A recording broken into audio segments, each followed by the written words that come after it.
morning, everybody. How we Gucci?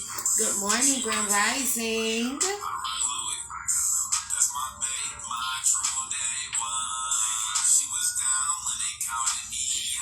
Okay, so the notification that I am live just went out.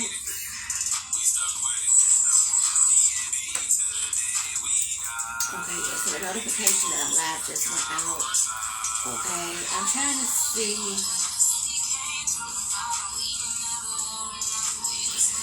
Right. Good morning, good morning, good morning. I'm trying to talk just in case they try to play because of music.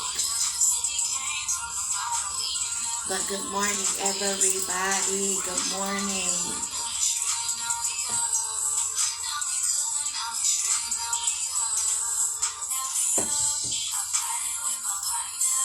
Oh, I bought her anywhere but Balenciaga. Now we riding first class to the Bahamas. Made all this. We couldn't pay our bills. Sometimes I cry tears of joy, cause that's just how I feel. We came from the bottom. We was living life rough. Good morning, everybody. Okay.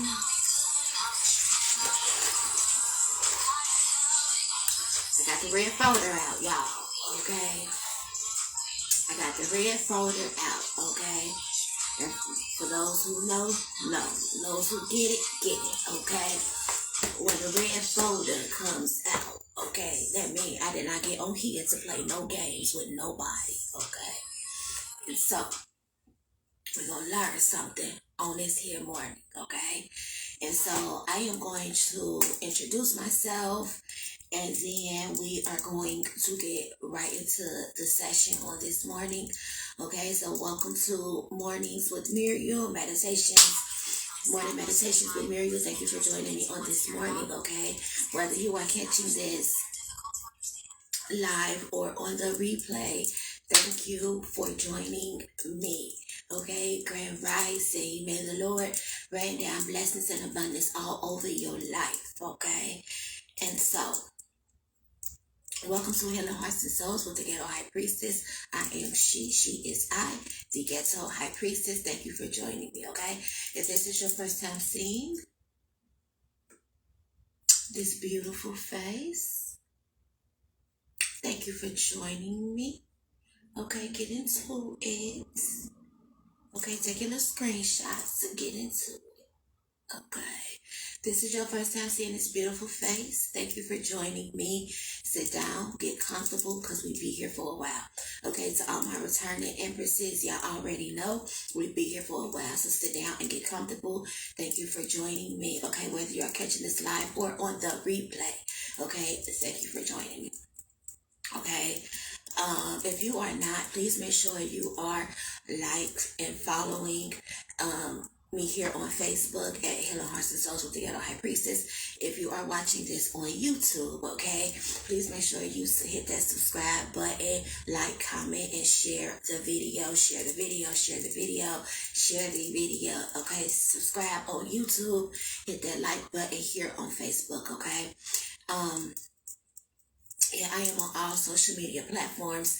You can find me at the Ghetto High Priestess or at the Enchanted Cafe. Okay, and don't forget to shop the Enchanted Cafe on Etsy. Okay, we are also listed in the marketplace here on Facebook. Okay, so check me out. Use code Hey Miss Empress for 15% off all items. Okay, or 15% off. Okay, and so use promo code Hey Miss Empress to enjoy the 15% off on each item that you purchase.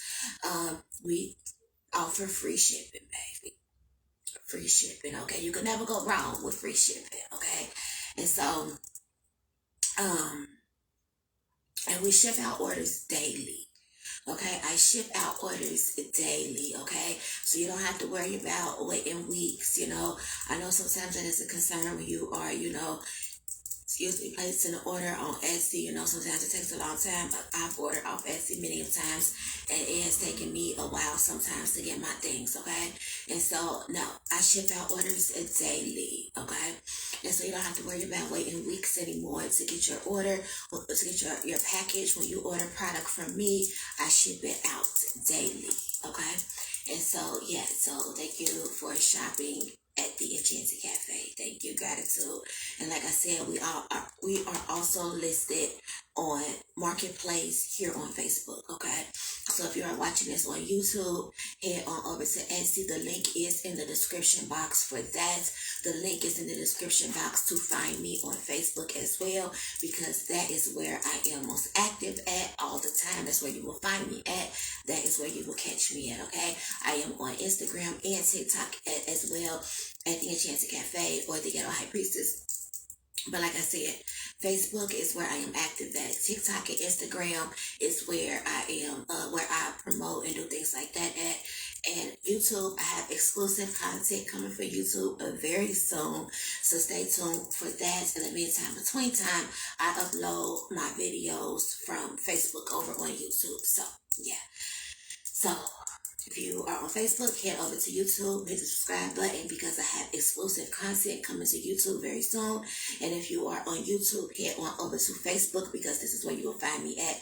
This is where I am most active at, okay? So thank you for joining me on this morning, okay? Rise and shine, okay? Pat yourself on the back. Okay, give yourself a big hug, look in that mirror and say, I am good enough, I am worthy, I am deserving. Okay, and today will be a good day. Okay, I will get out of the day what I put into the day. Okay, today is going to be an amazing day, an uplifting day, right? And no matter what comes your way, it is how you handle it. It is how you look at it. It is your view. What does your reality look like? Okay, what is your reality looking like on this here morning? Okay, what was you feeling when you got up on this here morning? Okay, was you feeling good, or was you feeling a little down? And why is you waking up feeling down? What's going on? Right? We have to ask ourselves these questions, okay, to get to the root of the issue, to get to the root of the problems that we are dealing with, so that we can be unblocked, unbothered, and motherfucking balanced, okay? Being practical about the shit that we got going on in our life, okay? Having realistic expectations for ourselves. Like, sometimes we fail because we are putting unrealistic expectations on us, on self. We are like the cause of our own downfall, because we set these goals that are not realistic to the situation, to the environment, to the circumstance that we are a part of at the very moment, right? And so we have to learn how to be practical about the shit that we got going on in our life, balancing practicality and spirituality, okay? And so I'm trying to see if I want to, like, if, you know, I'm gonna leave it alone. I'm gonna leave it alone. Okay. And so, yeah, so thank you for joining me. Okay. So I got the red folder out, because we are going to be learning some things on this here morning. Okay. So, who is God? Who is God? Who is your source? Okay. This is a series that I am starting. And if you are, you know, if you've been here before, especially last year, I was doing, you know, I started this series last year, but I didn't give it an official name yet. And so the series is going to be Healing with Tarot, featuring the Bible. Okay, it is where I use tarot and the Bible together to get a message for us, to get some learning going on, because knowledge is power. Okay. And so that is what we are going to be doing on tonight. Well, this morning. I'm used to going live at night, y'all. So I got to get used to the morning, okay? And so, who is God to you? Who is your source, okay? And we are going to be basing this off of the root chakra, okay? Because that is the foundation of who we are, right? We are rooted and grounded in our source. Okay? Our stability is in our source, right? We are rooted in our source, the foundation of who we are, right? All the other chakras is bounced, it is balanced off of what we are rooted in. That dictates the root of who we are, right? The principles that we live on, who governs you, who governs your soul. Okay? How do you operate in your day-to-day life? How are your morals and your values? What your morals and your values looking like? Have you took inventory lately? Have you looked within self lately? Okay, have you discovered what the fuck was wrong with you lately? Okay, especially all of you judgmental motherfuckers that's always pointing the finger at somebody else. Have you checked out you lately? Okay, have you did self inventory lately? Have you went within and did the work, did the healing, okay? When you woke up this morning, okay, what was going on the inside of you? Okay, are you unblocked, unbothered, and balanced? Okay, are you practical? Are you being realistic? Are you being honest with self first and others? Do you have some self love going on in your life? Okay, these are the things that we need to be looking into. Okay, and so this morning we are going to be talking about the 10 Commandments, episode 1. Okay, the 10 Commandments. Okay, and so I am going to be breaking some things down. Okay, let me get it going. Okay, so this series is Healing with Tarot featuring the Bible. Okay, so the episode 1 is the 10 Commandments, and that is in Exodus chapter 20.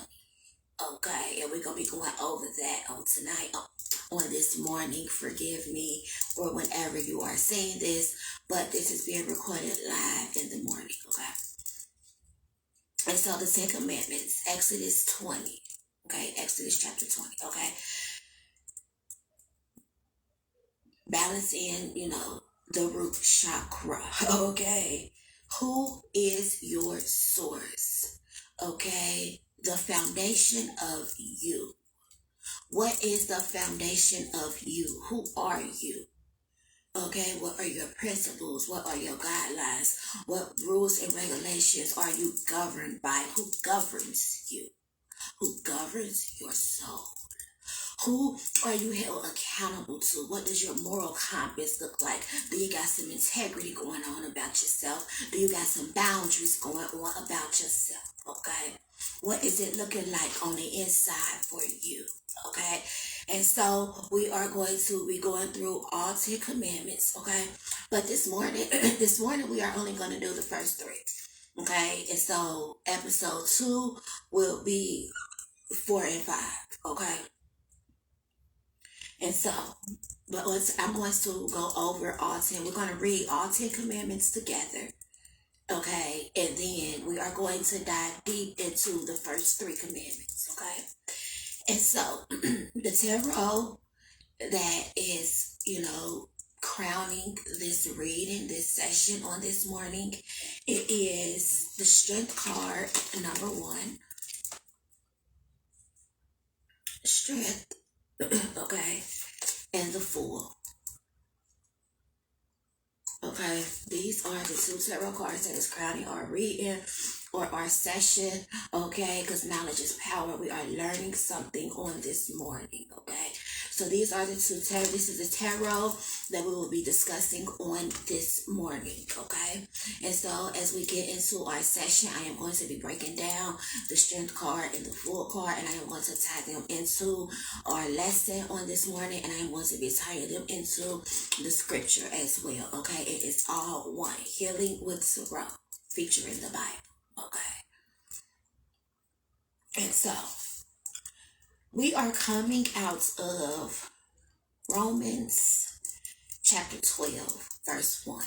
Okay, and so the 10 commandments is in Exodus 20. Exodus chapter 20. Okay, it is also in Deuteronomy, but I cannot think of what chapter it is in. Okay, but the tarot that is crowning our reading or our session, because this isn't a reading, it's just a session. It's a lesson. We learning it on today, okay?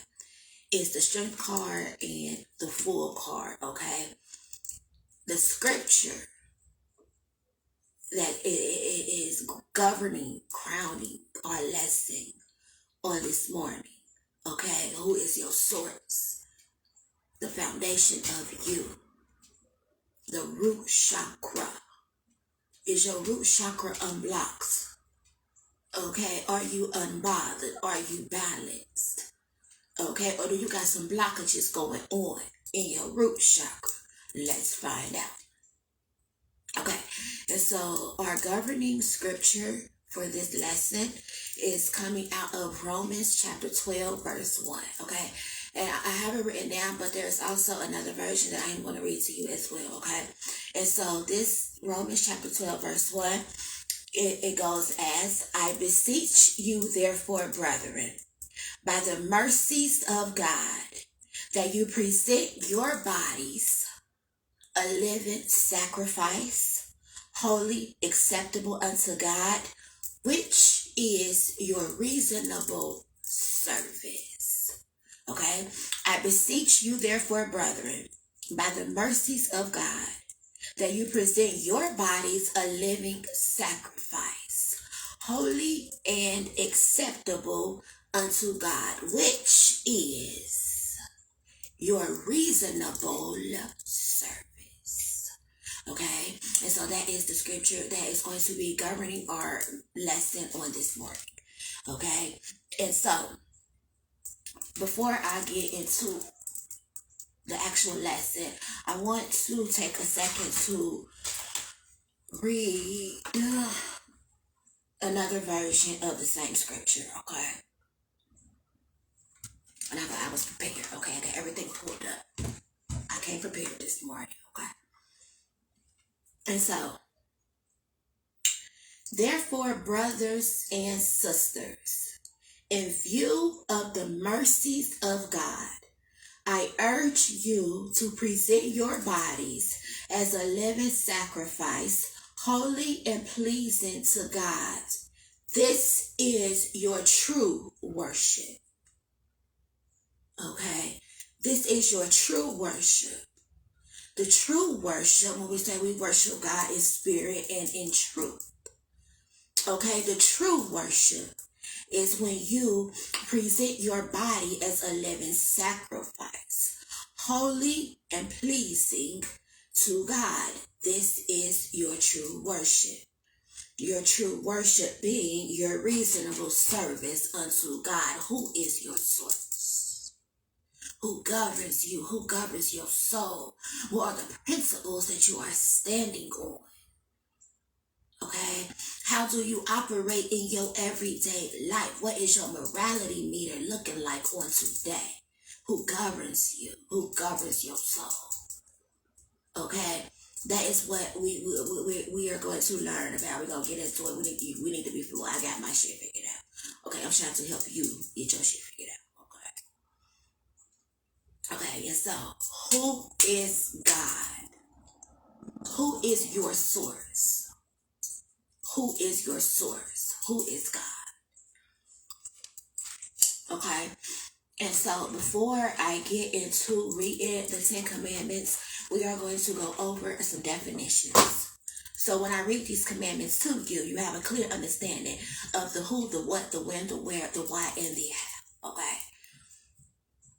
and so what are the 10 Commandments?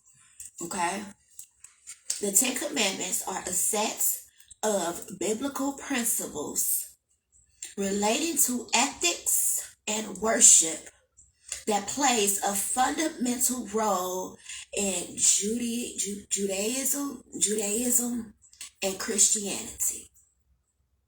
Okay, but don't get caught up in those two religions. Okay, don't get caught up in that. That was the definition, okay? And I don't shortchange the definition just because I don't agree or I don't like what it is saying. I give you the full definition and then I break it down for you, okay? And so, the 10 Commandments are, and then on top of that, the 10 Commandments come from the Bible, Okay, and so Christianity is, they use the Bible. Okay, so that is what governs them. But they, listen, we're going to get into it on this morning. Okay, and so the Ten Commandments are a set of biblical principles relating to ethics and worship. And we know over here, we just learned in Romans 12, okay, that true worship is when you present your body as a living sacrifice, holy and pleasing to God. That is true worship. Okay? And so the commandments teach us how to be pleasing, right? But it's some faulty behavior going on in there as well. And so, but I'm gonna break it all down. I don't want to get ahead of myself. I'm gonna break it all down, okay? And so, a religious code. So the Ten Commandments. Okay, my definition. Okay. A religious code of conduct. No, no, no. I pose a question to you first. I pose a question to you. Okay. If,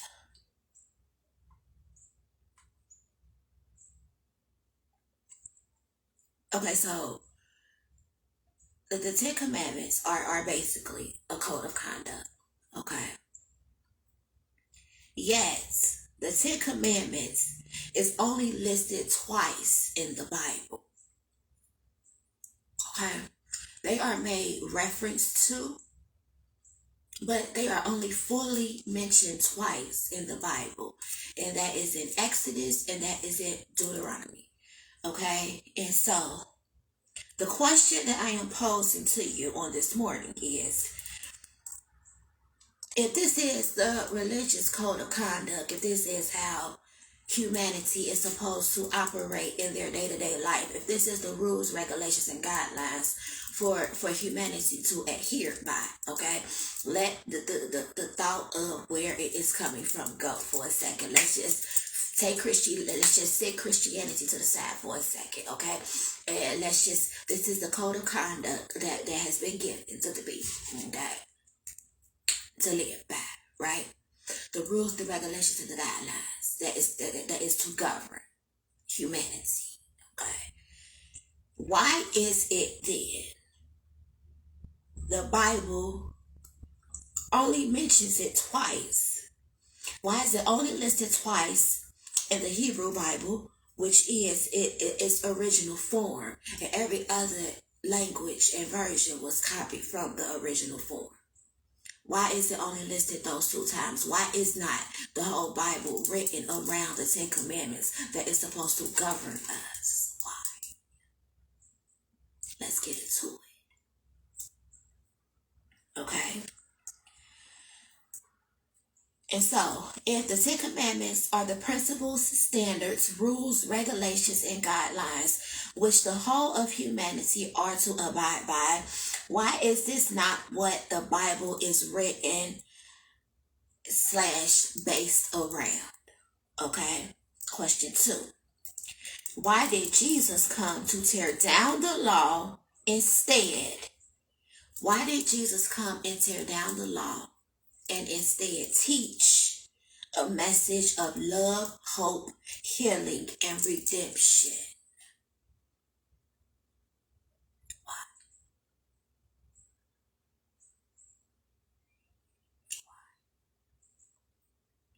Because if you saw any of the lessons that I taught last year, okay, when I talked about the Pharisees and the Sadducees and how Jesus was always going toe to toe with the Pharisees and the Sadducees, and they will always say, well, the law said this. The God of Isaac, Abraham, and Jacob said this, right? And Jesus said, you hypocrites. Okay, Isaiah was right what he prophesied about you. You hypocrites. Isaiah was right what he prophesied about you. And when they did that, Jesus, his counter argument was always love, governs the whole of humanity, not the law. Love governs the whole of humanity, not the law. Okay? Because if you are operating and vibrating, and let's be clear, love is the highest frequency. When you are operating from a place of pure agape love, you are operating out of the highest frequency. You are vibing at the highest frequency. And you are definitely unblocked, unbothered, and balanced. Definitely. Energy is flowing freely through you. You are in constant contact and communication with your source. You are rooted and grounded in your source. Okay?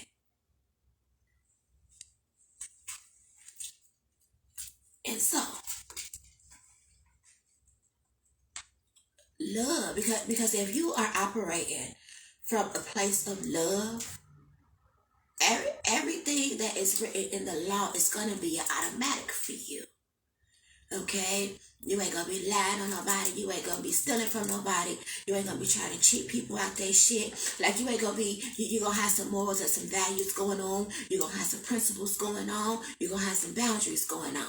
If you are automatically operating from a place of love and compassion and showing mercy to your brother and your sister, you are already acting in accordance with treating others as you want to be treated, the golden rule.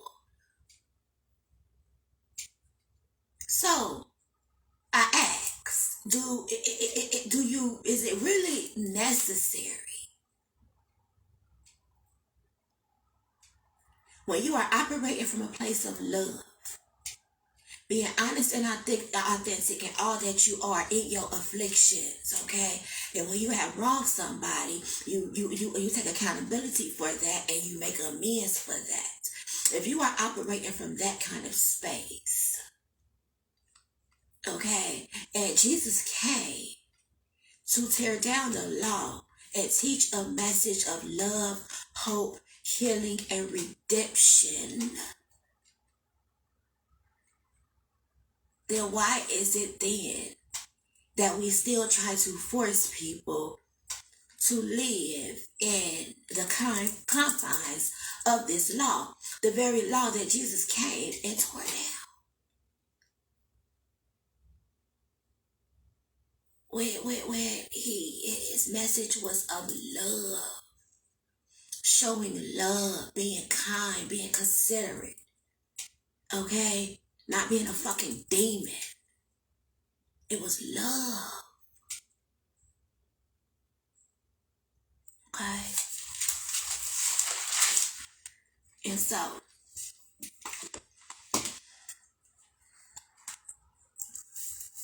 now I'm going to read to you. Okay, so I just read you the definition of what the Ten Commandments are, okay? It is a set of biblical principles relating to ethics and worship that plays a fundamental role in Judaism and Christianity. A religious code of conduct, yet the Ten Commandments is only listed twice in the Hebrew Bible, which is said to be its original form. Okay? And so to command. The definition. Okay? And this was given to me by God. Okay? The divine Father gave me this definition. But then I'm going to read to you the one that I got out of the dictionary. Okay? But to command, Muriel's definition, okay, is what I have. To order or demand that something be done in a particular set way, order, or fashion, usually resulting in some form of consequence or punishment if not abided by. Okay? I.e., example, God not blessing you, God cursing your children and your future generations, or God sending you to a hell that simply does not exist. Okay? Those are usually the consequences. when you do not abide by the Ten Commandments that has been opposed to the whole of humanity. When in the very same Bible, Jesus' message was of love, of healing, of hope, of redemption. Okay? And so, if God is love, then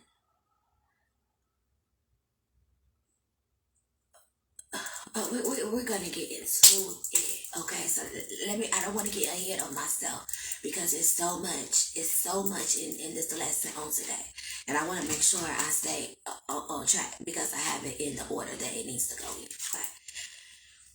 And so the dictionary's definition of command is to give an authoritative order, to dominate, a strategic position from a superior height, in authoritative order is what the Ten Commandments are. An authority to command is an authoritative order, to command, to demand that somebody do X, Y, and Z. And if they do not do X, Y, and Z the way you have set it up, then, or if they do not do A, B, and C, then X, Y, and Z is going to happen. Okay? And so it makes God sound like a militant God from the beginning. So you are already setting people up for failure to get to know God for themselves, to build a relationship and to have an understanding of God. You are already turning people away from God from the very beginning. When the first thing you present them is the Ten Commandments, and when they do not abide by them Ten Commandments, then you tell them that they are going to a hell that does not exist. Okay, you tell them that God is going to curse their children and any future generations that they have. They're going to be cursed with a curse. Okay, you tell them that God will not bless them. God does not love them, that they fall out of favor with God. But Jesus' whole message was how God loved the people, that God was love. God is not a militant God. He is love first. His wrath comes to those who do wrong by his children. His rebuke, I am being told to say, not wrath, because I am A and B in the problem. Okay, I just got rebuke. He chastises those that he loves. But that is not by sending you to a hell that was not ever created. Let's get that clear. Okay. God is love. Jesus' message was love. Okay. And so, instilling fear. Okay, so it makes God sound like a militant God from the beginning. Instilling fear instead of teaching honor and reverence. You instill fear into people instead of teaching honor and reverence, how to honor God, how to reverence God, how to worship God. Okay, because in Romans chapter 12 verse 1, true worship happens when you are presenting your body as a living sacrifice, holy and acceptable unto God, not man, but unto God, because it is God's that determines the God of your understanding. We are getting into it on tonight. I'm going to piss a whole lot of people off. I keep saying tonight. I'm used to being on live at night, y'all. I want to piss a whole lot of people off on this here morning. And I give no fucks. None. Okay? Because it needs to be said. It needs to be said. Okay? And so,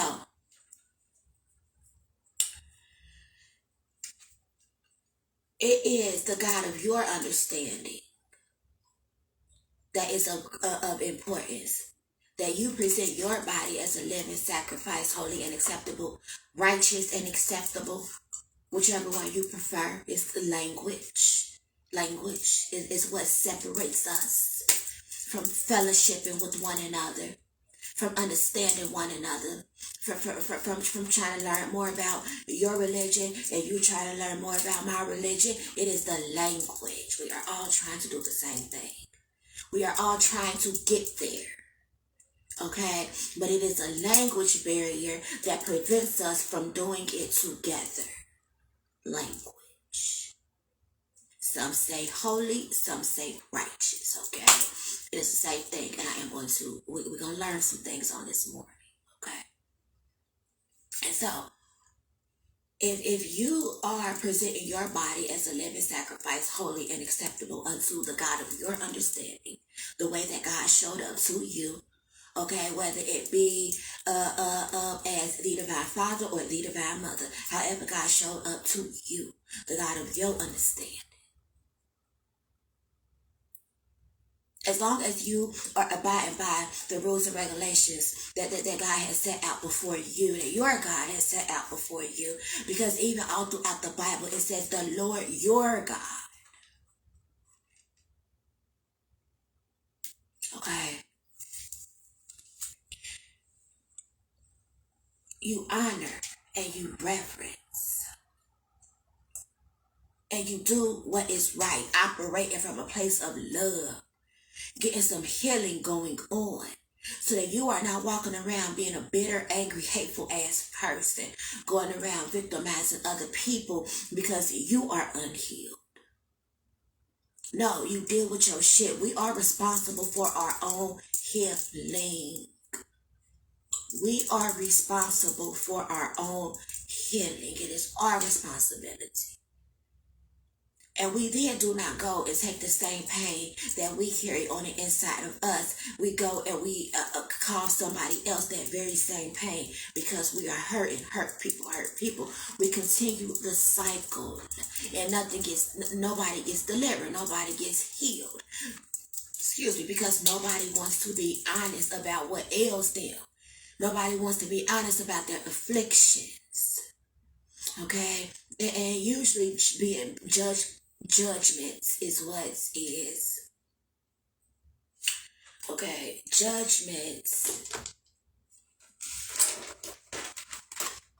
So let's get the card. So let me find. Being judged usually right here is the reason why. Your journey is your journey. Finding God, understand God showing up to you in whatever way it is necessary for the path, for the journey that you are on, okay? To learn your lessons, to understand that you are the magician, to gain the tools necessary. To gain the tools necessary to be free from the law.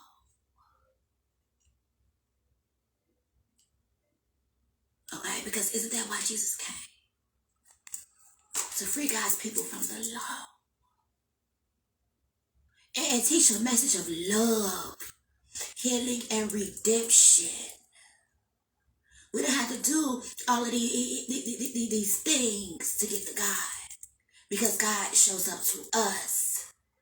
The God of your understanding. Okay? And then you are put on a path of righteousness to get to total enlightenment, to understand who you are by overcoming the world, right? And getting back to the spirit being that we are first. And it is our spirit that connects us to the God of our understanding. God connects to us through spirit. Okay. And so then we can fall into life, being the fool, learning our lessons, going through, overcoming the world, awakening to who we are,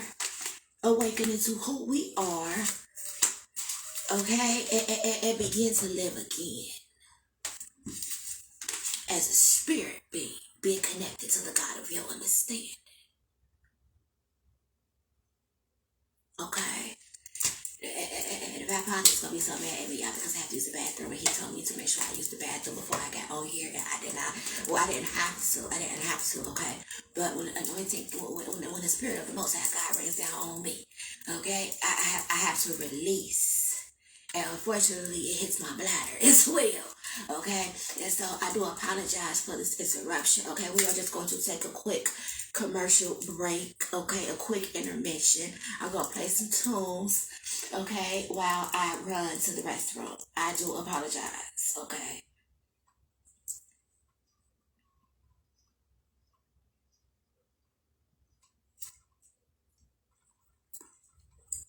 Excuse me for 1 second.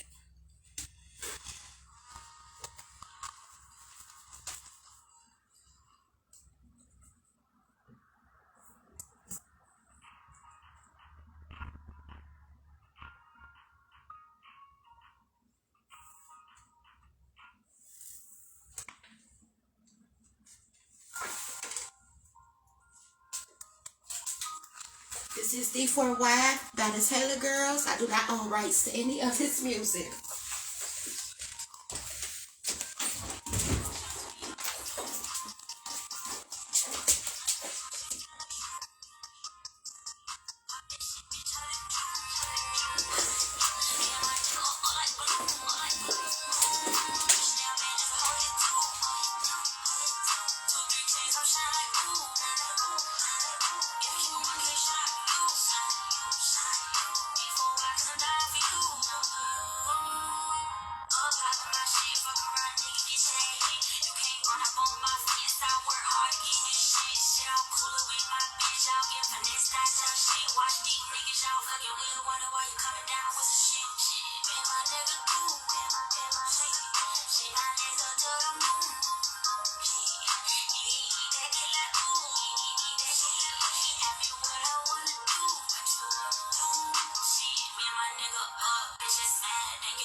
Welcome.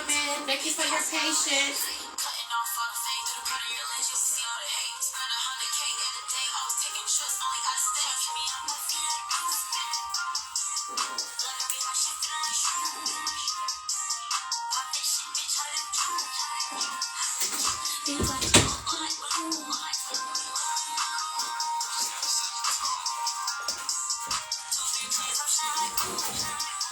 Okay, thank you for your patience. I apologize, but I had to go. So thank you.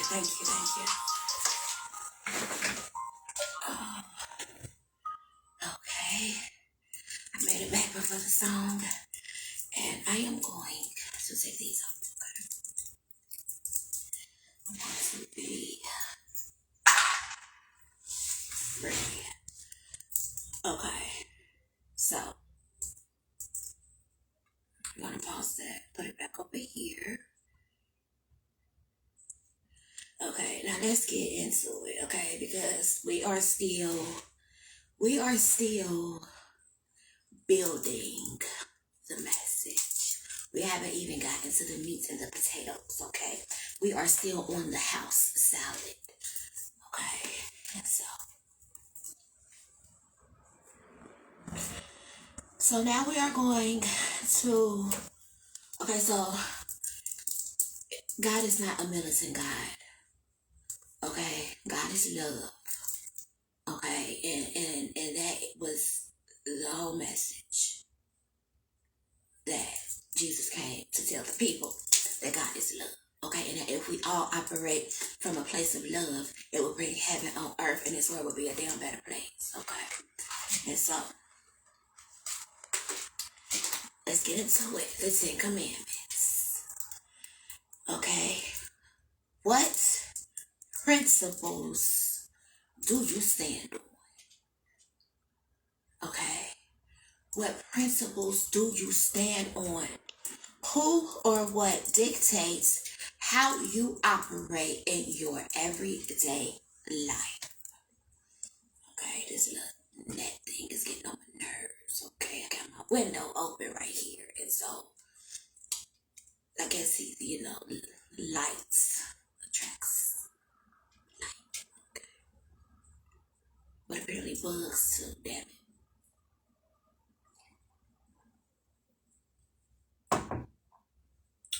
Okay, so as we read the 10 Commandments, this is the question that I want you to keep in mind. Okay, what principles do you stand on? What principles do you stand on? Okay, I am just using the 10 Commandments as an outline for my message on tonight. Okay, but what principles do you stand on? Who or what dictates how you operate in your life?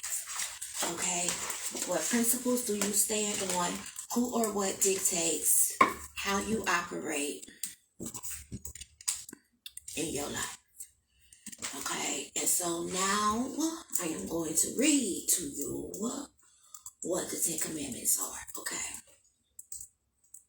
and so we are going to start in Exodus chapter 20, verse 1. Okay, and God spoke all these words. Okay, that all these words God spoke. Okay, verse 2, I am the Lord your God. And pay attention to the wording that is being used as well. We are getting into it on this morning, okay? And just forgive me going forward if I say tonight. It's because I'm used to going live at night, okay? But it's the morning, okay? And so, I am the Lord your God who brought you out of Egypt, out of the land of slavery. Okay, so let's do a little backstory of how we got to the 10 Commandments, okay? Because the children of God's children of Israel, I believe, was in slavery under Pharaoh's rule, okay, and they was being mistreated, as we know. You know, the Passover came, they had to put the blood of the lamb over their door so that the angel of death would pass them over, and that happening, okay, and it was a thing where another pharaoh was going around killing like all the firstborn sons or something like that. And so Moses' mother put him, Miriam was a sister, I don't know, I forget, but Moses' mother put him in a basket and she sent him on down the river, okay? And then the queen, the princess of Egypt, found him and took him in as her own, and she raised him, okay? And he was raised as royalty. He was not born into royalty. He was raised into royalty because he was found, okay? He was an orphan. His mother was trying to save his life, trying to save her son from being killed, okay? And so it just so happened that the royalty of Egypt found him and took him in as her own and raised him as her own. So he was automatically placed on a pedestal in a place of royalty, while the people of his bloodline was in slavery. He had rule over them because of the position that he slid on into, okay? That he was adopted. Okay, so he was adopted into, okay? And so, but as he got older and he began to understand more things about himself, he began to understand who he was, why he was, what he was, okay? When God showed up to him in the burning bush, okay, when the light being of who God is showed up to him, okay, in the form of a burning bush. Well, one of the times. One, I believe the first time the burning bush spoke to Moses, but then there was another time when God did reveal himself to Moses, and Moses had to look away because the light of God was too much for his eyes to take. Okay? A light being. God is lights. Lights is love. Light and love. Okay? And so Moses had to turn away. Okay? Because the reflection of God, the light of God, was too much for his eyes to handle. Okay, he would have been blinded. Okay, that is the light that radiates from God. That is the aura that should radiate from us when we are unblocked, unbothered, and balanced, operating at the highest frequency, which is love. Okay, and so Moses, God gave. When Moses woke up to who he was, okay, he went through his awakening, right? Whatever healing he had going on the inside of him, he went through, because he wouldn't have got to the place of leadership. He wouldn't have gotten his assignment. His assignment was to lead God's people out of Egypt, from under Pharaoh's rule, to save them from slavery, to free them from slavery, to let God's people go. God sent him as the messenger, as the voice to Pharaoh to let his people go. But at the same time, this is how God likes to play with us. Okay? Because at the same time, God had hardened Pharaoh's heart so that he would not let the people go. Right? The Israelites, he would not let them go. But while God is telling Moses to go tell Pharaoh to let his people go, so Moses like, all right, this is going to be easy. God said it, I'm about to go do it. Okay. Of course, Moses, because he had a stuttering problem. He had a problem with his speech. And it's like, God, you want me to communicate these things, but my problem. But he was well equipped for the mission God sent him here to do. He was well equipped for that.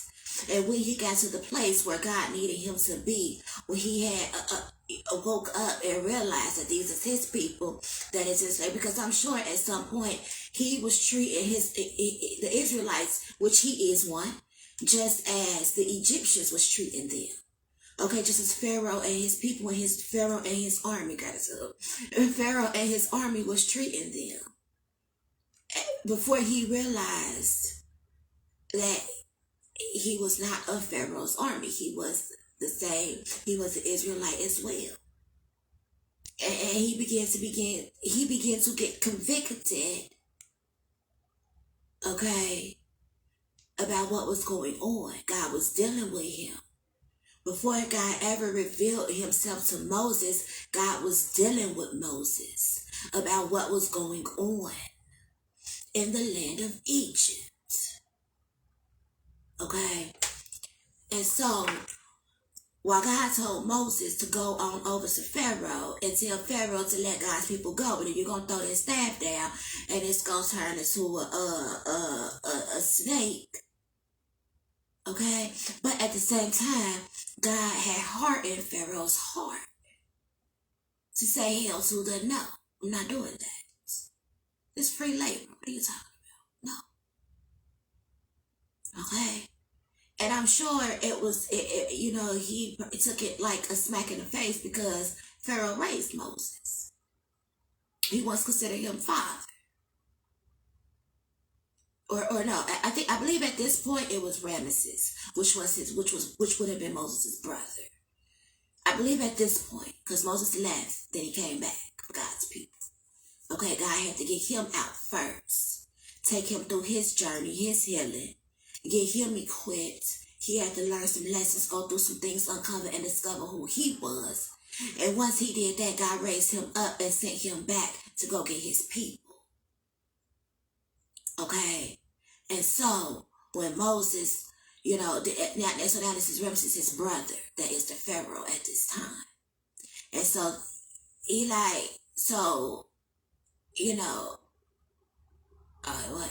it was a Pharaoh. Okay, it was a Pharaoh. So, when he went and told Pharaoh to let my people go,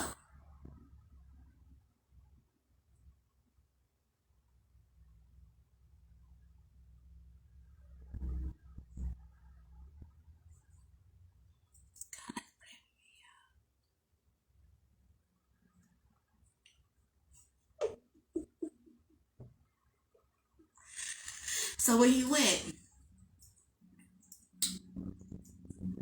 Pharaoh said, no, I'm not doing that. And so, Moses did what he was instructed to do, which was throw his staff down to say, who is he that sent you? It is God that sent me. Okay. And so then Moses threw his staff down. The staff turned into the rod, the wand of the tarot. Okay. He took action. He was on his spiritual quest, his mission, his job. Okay. And so he threw his rod down. It turned into a snake, right? Pharaoh said, y'all got magicians that do that too. What you talking about? Okay. But dark magic and light magic is two different things. They're two different things. Okay. And so Moses had the light of the Lord on his side. Okay. And God always wins. Period. And so when Pharaoh called in his magicians, okay, his sorcerers, those are dark magicians. Okay, let me stay on task. Because I'm this. Let me stay on task. And they ate up. Well, and so Pharaoh commanded them to do the same thing that Moses' rod did, and they did it. Okay, and then Moses' rod had ate up their snake. Moses' snake ate up the other two snakes, okay? And so it is God that sent me. So God, signs and wonders shall you see that I am, okay? And so it was, a few different things and going back and forth. Pharaoh said no. Moses going back to God, telling God said, Pharaoh said no. Like, what is going on? Why are you playing these games with me? Right? You telling me to do this, you telling me to do that. I'm trying to free my people. I don't like it. That's right, because Moses had ran away because he had defended an Israelite from harsh treatment, and the man ended up dying. And so Moses had to run for his life. And so the next time they see Moses, he was coming back talking about, so let my people go. Right? So, yeah. So he went back to God, okay, that didn't work. That didn't work because Moses did not know that God had heart in Pharaoh's heart. This wasn't going to be no easy task. Okay? Because God had to also get Moses ready for the true journey ahead. The children of Israel was always going to be freed. Right? But God had to equip, in this process, God was equipping Moses for the next step.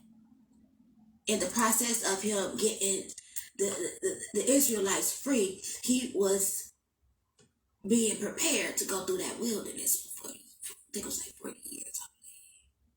He sat with God for 40 days and 40 nights, and the 10 Commandments came. Okay? But they wandered through that wilderness for years, I believe, to get to the place of milk and honey that God had promised them. So in Moses getting to the place where he can get the Israelites free, he was also being prepared for the next phase, okay? And so sometimes we be going through things and we don't understand why all this shit is going on, because we are living in the moment of what we're doing, but we are also being prepared for the next step and the next phase of our journey. And sometimes it can get real dark, it can get real lonely, it can get real hard, but that is why it is important to know who your source is. What are you rooted in? Who governs you? Who is your God? What is God to you? What do you believe in? What are your principles? That is why it is important to know these things, so that in the hard times, in the dark times, you got something to hold on to. What is the word that was spoken into your life? You got something to believe in. What are you rooted in? What are you grounded in? Who is your source? That is why it is important to know these things. So that's like me to know information.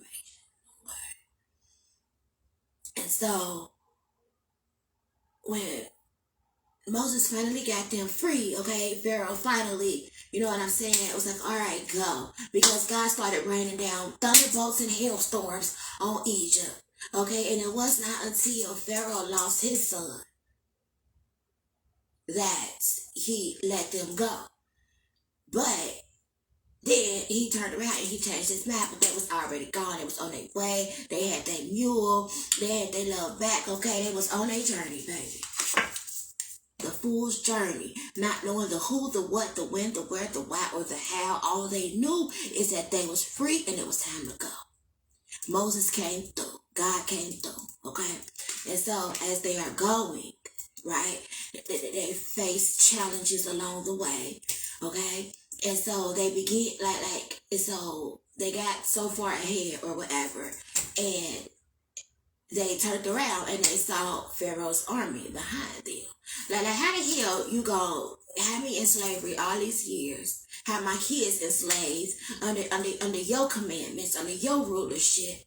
You're evil. Your army nasty. Your workers nasty. Beating like all of that was going on. Okay, and so and then you tell me I could go, so I'm free. Fuck. But then you get on your chariot and you come back to get me? You after I'm free? No. I'm not going back to the darkness for nobody, and I mean that. Okay? And when God says you are free, you are free. And the devil cannot put his hands on you. No. Right? Trials and tests and tribulations come to test us along the way. Yes, right? So you can apply the tools from the lessons that you have learned, because you are the magician. You have mastered all four suits of the tarot. You are unblocked, unbothered, balanced, being practical about the shit you got going on in your life, and you are spiritually unblocked, unbothered, and balanced. You are connected to your source. You know who your God is. You got some principles going on about yourself. You know who governs your soul. You got some boundaries, right? And so, as they are going, it is the sea is in front of them, and Pharaoh's army coming up fast behind them, right? And so, of course, panic ensues. Like, what are we gonna do? Okay. Because now Pharaoh is pissed because his workers is gone, his city ain't being built, ain't nobody doing nothing, like it's empty. He ain't got what is a king without people? But unfortunately, the people that he had was slaves. So do that really count? Oh, right. And okay, that's another conversation for another day. What I was about to say, okay. And so, Moses parted the Red Sea, okay?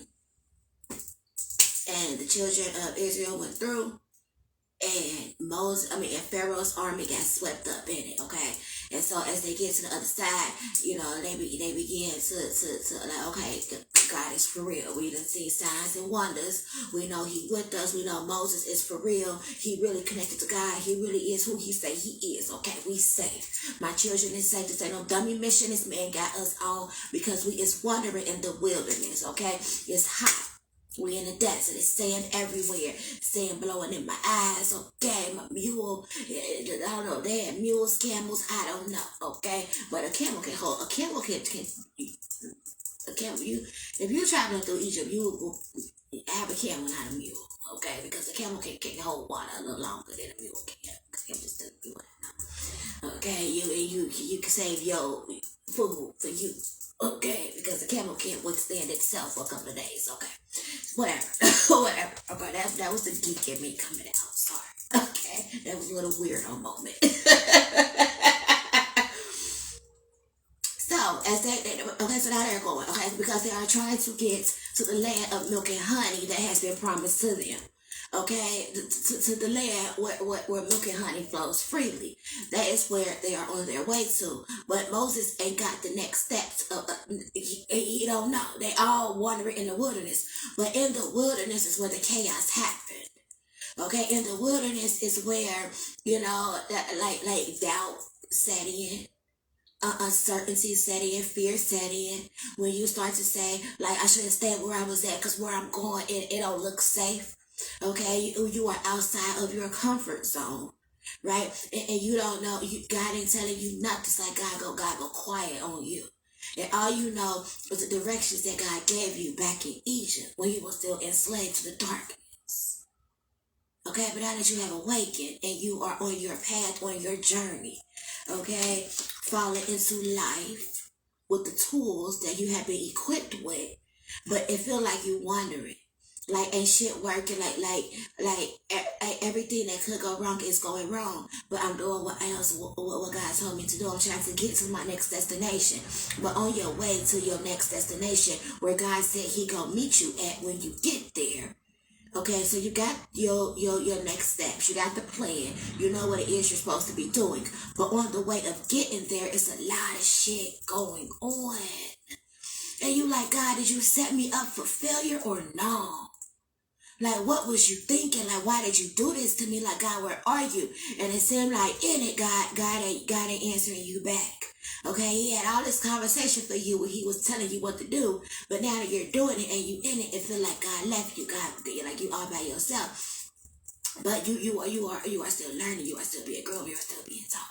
Okay, and so it was some things going on in the wilderness, right? Before they can get to land of milk and honey. Okay, things fall away, people pass away. It was a lot going on. Okay, but in this place is where the 10 Commandments was birthed.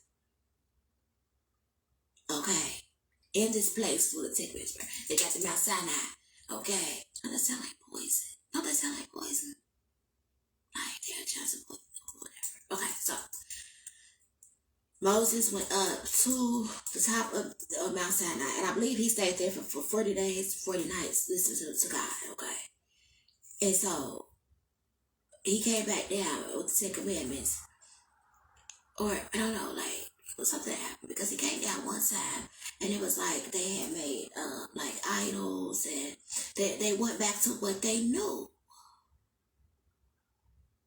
They went back to what was in them, their God, their idols, who they reverenced. Okay?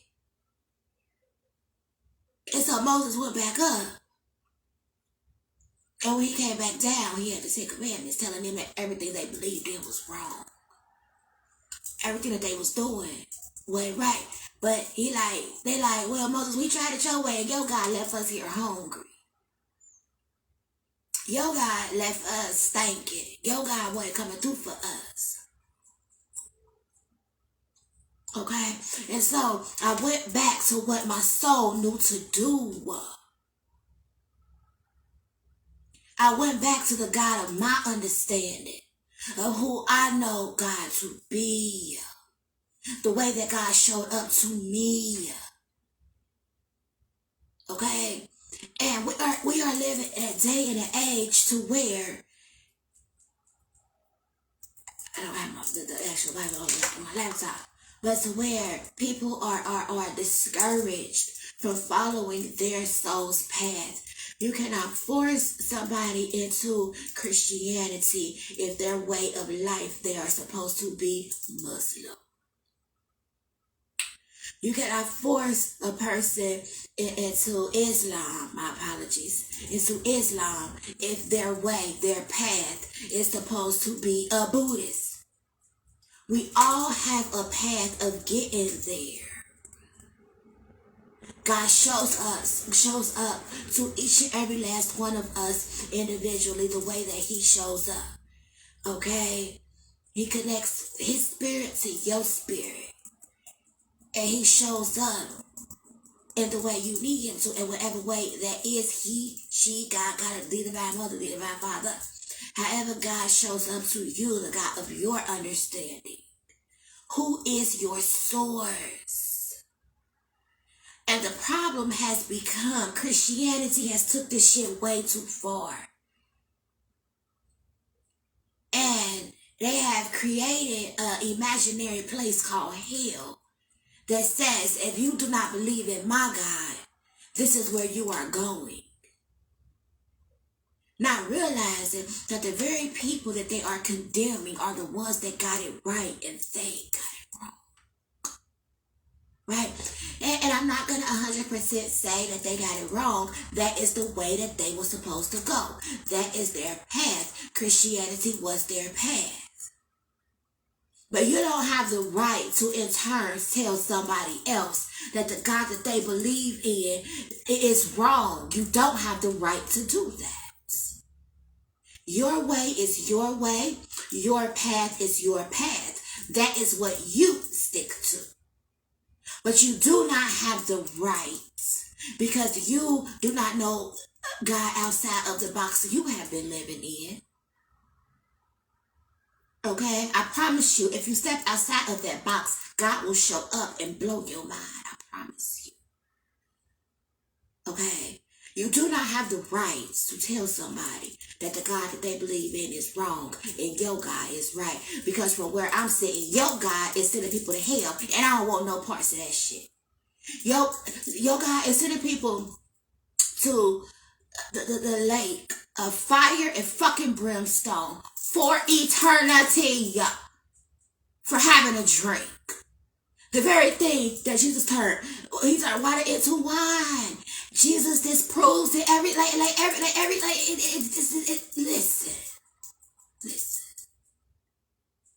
Your God is sending people to hell for learning their lessons, for gaining experience, for going through life, for evolving, going through the process of the evolution of their soul, awakening, learning some shit so they can help somebody else along the way. We are to be held accountable to each other. Okay? But then you got the Christianity, and they just, y'all do the most.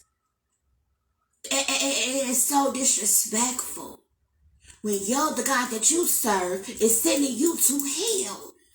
Like what? And the God that you serve, he gonna curse your children and your future generations. The God that you serve won't send out blessings if you do not do X, Y, and Z. But I got to learn some shit. I got to go through some shit. I got to experience. I got to feel. I got to know. I got to understand. I got to grow up. My soul has to evolve. I have a journey that I have to go on. And according to your way, that requires me to sin a little. That requires some sin to go on. According to your way. But the way I understand it is I got to learn some lessons. I got to learn some lessons. And my thing is, Jesus came to free us from the law. To free humanity from the law. Because this is the point of view that I am bringing this lesson to you from. The Christian point of view. This ain't my fucking point of view. This ain't my point of view. I'm bringing this to you from the Christian's point of view. Okay? Because I understand we got to learn some shit. We got to go through some things. Right? I understand that. And I understand that hell is a fictional place. Okay. Hell is fictional. Okay? You say no to what I was about to say. Not to what I said. Let's be clear. To what I was about to say. Okay? And so, good morning, everybody. And so, let's go ahead and read these commandments. Okay? This is coming out of Exodus chapter 20. Okay? So, and God spoke all these words. I am the Lord your God who brought you out of Egypt, out of the land of slavery. You shall have no other gods before me. Commandment number 1. Okay? You shall not have no other gods before me. Okay? Commandment number 2. You shall not make for yourself an image in the form of anything in heaven above, or on the earth beneath, or in the waters below. You shall not bow down to them or worship them, for I am the Lord your God. I am the Lord your God, and I am a jealous God, punishing the children for the sin of the parents to the third and fourth generation of those who hate me. This is the God that y'all want everybody to serve. Please help me understand. And you're telling me that the God I serve, the ghetto high priestess, I'm speaking for me. The God I serve is love. And he is long-suffering, and he is understanding, and he is compassionate. Okay? And he sent me here on a mission, knowing that I was gonna have what you call fornicate. I was gonna pop a couple. I was gonna have some baby daddies. What you call fornicate, what you call having kids out of wedlock, I call God knew I was gonna have some baby daddies because I had to learn some lessons about self-love. Okay?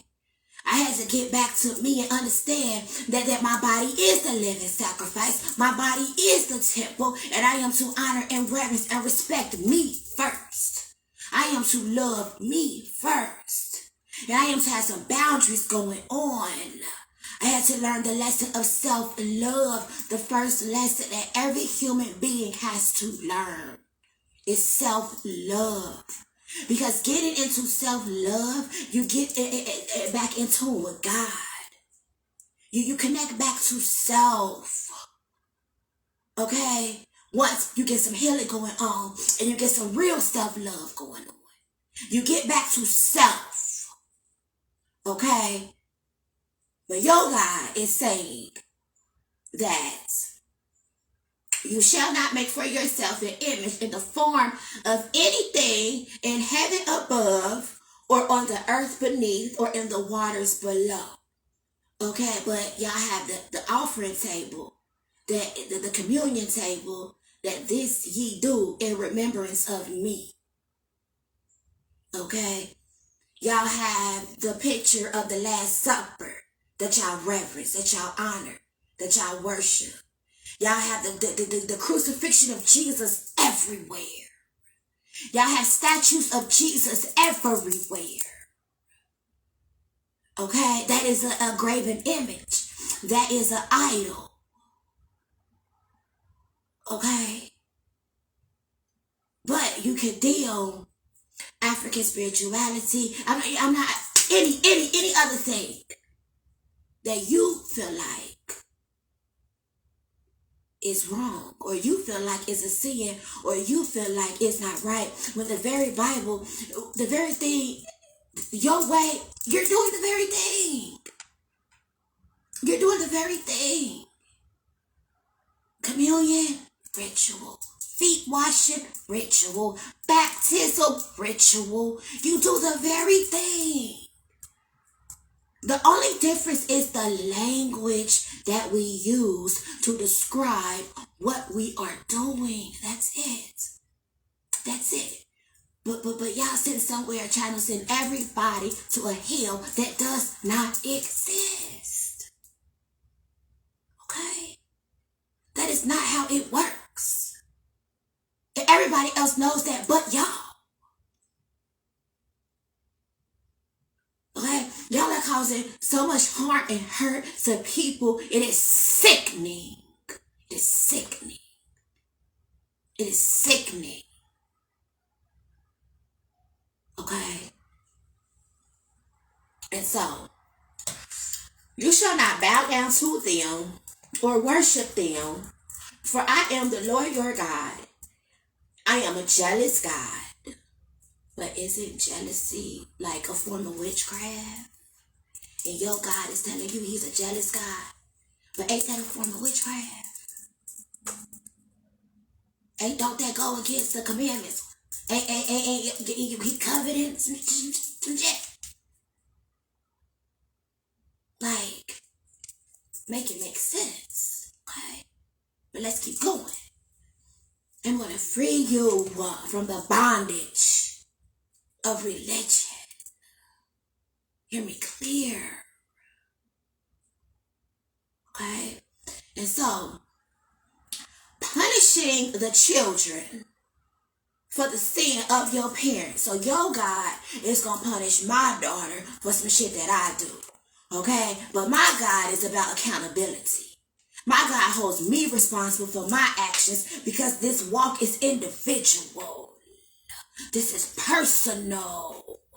My God ain't punishing and cursing my daughter, okay, for what I did. My God ain't doing that.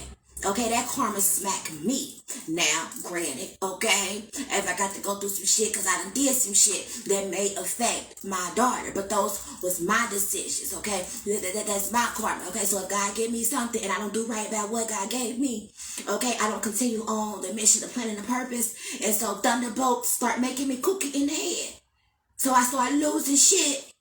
That was my fault. My daughter is suffering because of my actions, right? Not because God is punishing her for them. No, that is not how this shit works. Okay, we are all held accountable, but in that very same breath, y'all say that you stand before God on Judgment Day by yourself. Okay, but yet here on earth, God is judging you and your children for what you did. The fuck? I don't want no parts of that. I cannot lie. I cannot lie. I don't want no parts of that at all. Okay? And so, God punishing the children for the sin of the parents to the third and fourth generation. So, your kids gonna be cursed. Your grandkids gonna be cursed. Your great-grandkids gonna be cursed. And your great-great-grandkids is gonna be cursed. 4 generations of being cursed for some shit you did. That's what your God doing. That's what your God out here doing. Okay. Of those who hate me. Just because I do not necessarily like worship your God does not mean I hate your God. That's just not my path. I respect all I respect all paths, but when it's wrong, it's fucking wrong. Okay? When it's wrong, it's wrong. But I respect all paths, period. Okay? But this shit is wrong. Okay? And that's why anything that the folk gospels, and we getting back into it, y'all. We getting back into it. Okay? And so, but showing love to 1,000 generations of those who love me and keep my commandments. So this is saying your God pick and choose who he loves when my God loves all. Okay, your God pick and choose who he loves. Your God only loves those that love him. That sounds like some devil shit. Like, I'm only gonna love you if you love me. I'm only gonna fuck with you if you fuck with me. If you don't fuck with me, I don't fuck with you. And I'm gonna curse you, your kids, and I'm gonna send y'all all to hell together. Like, what the fuck? But God is love. Jesus said it, the very Bible. You believe in it. Jesus said it. God is love. God is love. God is love. But your God only loves those that love him. Okay, your God only loves those that love him. And those that, but God is love. Agape, unconditional, vibrating at the highest frequency, that is love. That ain't picking and choosing. That's in spite of, regardless of. I am going to show you love. It's not necessarily, it's about you operating from a place of love. You having some self-love going on. Okay? Because then you gonna do shit right automatically because you are governing yourself from a place of fucking morals and values. Integrity. Standards. Principles. You ain't doing the same old shit that you used to do. Now you thinking about some shit before you doing it. Okay? When some fuck shit pop in your head to do, instead of you doing that, you go on and you think about, nah, I ain't gonna do it that way. I don't wanna do it that way. I'm gonna do it this way. Because I know better on today. And a bitch ain't trying to sit in jail on the day. Okay? I don't want to go to jail today, so I'm not gonna do that way. Okay? I don't want to lose everything that I had worked hard for. I got some shit to lose on today. So I'm not gonna go pop this bitch in the face because I know that the first thing she gonna do is try to press charges, send me to court, and I have to pay medical bills, lawyer fees, and all that shit. I don't want to pay. So I'm thinking about my actions on today. I'm going about things another way on today. I'm not gonna act. And granted, sometimes people just do need to eat that need that ass whooping, and I'm just gonna eat that. I cannot lie. I'm being honest. So the fuck I am. Okay, like some people just need to get popped in the mouth one good time. Okay, but then those are the consequences that I am going to have to take from what comes of that. Okay, because my God holds me accountable for my actions. Okay, my God ain't gonna punish my daughter because I went and popped somebody in the mouth. Right now that I went and popped somebody in the mouth and this bitch taking me to court and I gotta pay doctor fees, lawyer fees, my lawyer fees, her lawyer fees, whatever time she got out work, I got to pay all of that, right? And so now I can't do all the extra shit with my daughter because I got to take all the extra money I had to do extra shit with her. Now I got to pay all these fees and all these bills because I decided to go and pop a bitch in her mouth for thinking she could play with me. That was my decisions, my actions, and because of what I did, I can't do the extra shit with my daughter no more. Okay? But that is not God punishing my daughter. Okay? I am the lawyer God and jealous God punishing the children for the sin of the parents to the third and fourth generation. No, I was held accountable. Okay? I was held accountable. And now all my money is going to lawyers and doctors and courts and shit. Instead of to my daughter because of me not controlling myself. Me not, keep it, me not controlling myself. And not even instead of controlling myself because sometimes motherfuckers need to get popped in their mouth. But because I chose to do that. That is what I chose to do. I chose to do that. And so whatever consequences come of that, I got to face that. Okay? And that's not it's not karma, it's not being punished, it's just the way shit works. There is a reaction to every action, cause and effect. Okay? And that's why we have to learn to keep people the fuck from around us who don't mean us no good. So we don't be doing goofy shit that's gonna fuck us over. Because 9 times out of 10, when a bitch gets you to the point to where you want to pop her in the mouth, that's the type of bitch that ain't got nothing to lose. Because a bitch with something to lose ain't got time to be sitting nowhere pissing nobody off to the point they want to put their hands on her because she too busy minding her business in her bag, building. Okay? She too busy focusing on self. She ain't out here starting drama. Being wrapped up, tied up, tangled up in drama. She ain't out here fighting over no nigga. She ain't out here doing shit like that. So usually it's a demon ass hoe that thinks she can play with you. Okay? But we have to learn how to keep people the fuck far from around us who don't mean us no good. And that's the type of bitch that you got to go in her mouth. That's the bitch that don't mean you no good. Okay? But let's continue.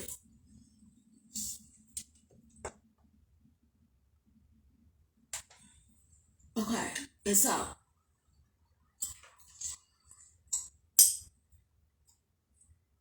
you shall not misuse the name of the Lord your God, for the Lord will not hold anyone guiltless who misuses his name. Now, what does that mean? What does that mean? We're gonna get into it on this morning. Okay. You shall not misuse the name of the Lord your God, for the Lord will not hold anyone guiltless who misuses his name. Whatever that means. Okay. Remember the Sabbath day by keeping it holy.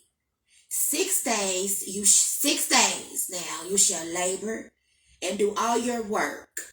But the 7th day is a Sabbath to the Lord your God. On it you shall not do any work, neither you nor your son or daughter, nor your male or female servants, nor your animals, nor your foreigner residing in your towns. For in 6 days the Lord made the heavens and the earth, the sea, and all that is in them. But he rested on the 7th day. Therefore, the Lord blessed the Sabbath day and made it holy. Okay, I ain't got a problem with that. Okay. But my question is then, why do you go to church on a Sunday and not a Saturday? So technically, every Saturday, you breaking the commandment. So you're going to hell for breaking your own commandments. Because these are the rules that govern you, not me. These are your rules that govern you. Okay. So, Sunday is the first day of the week. Saturday is the seventh day of the week. So, but like I said, that's probably the only one I ain't got no problem with. Okay. So, honor your father and your mother so that you may live long in the land the Lord your God is giving you. Okay, so these are the commandments that God is giving them. Their God is giving them on their way to the land of milk and honey. This is the shit they got to do to get to the land of milk and honey. Okay, they still in the wilderness at this point. Okay, they ain't came out yet. They in the wilderness still.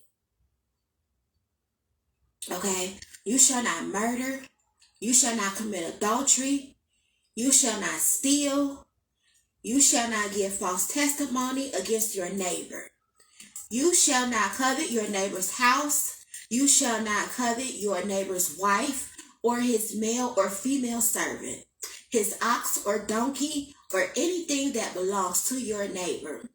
Okay, so what is that the same thing as you shall not steal?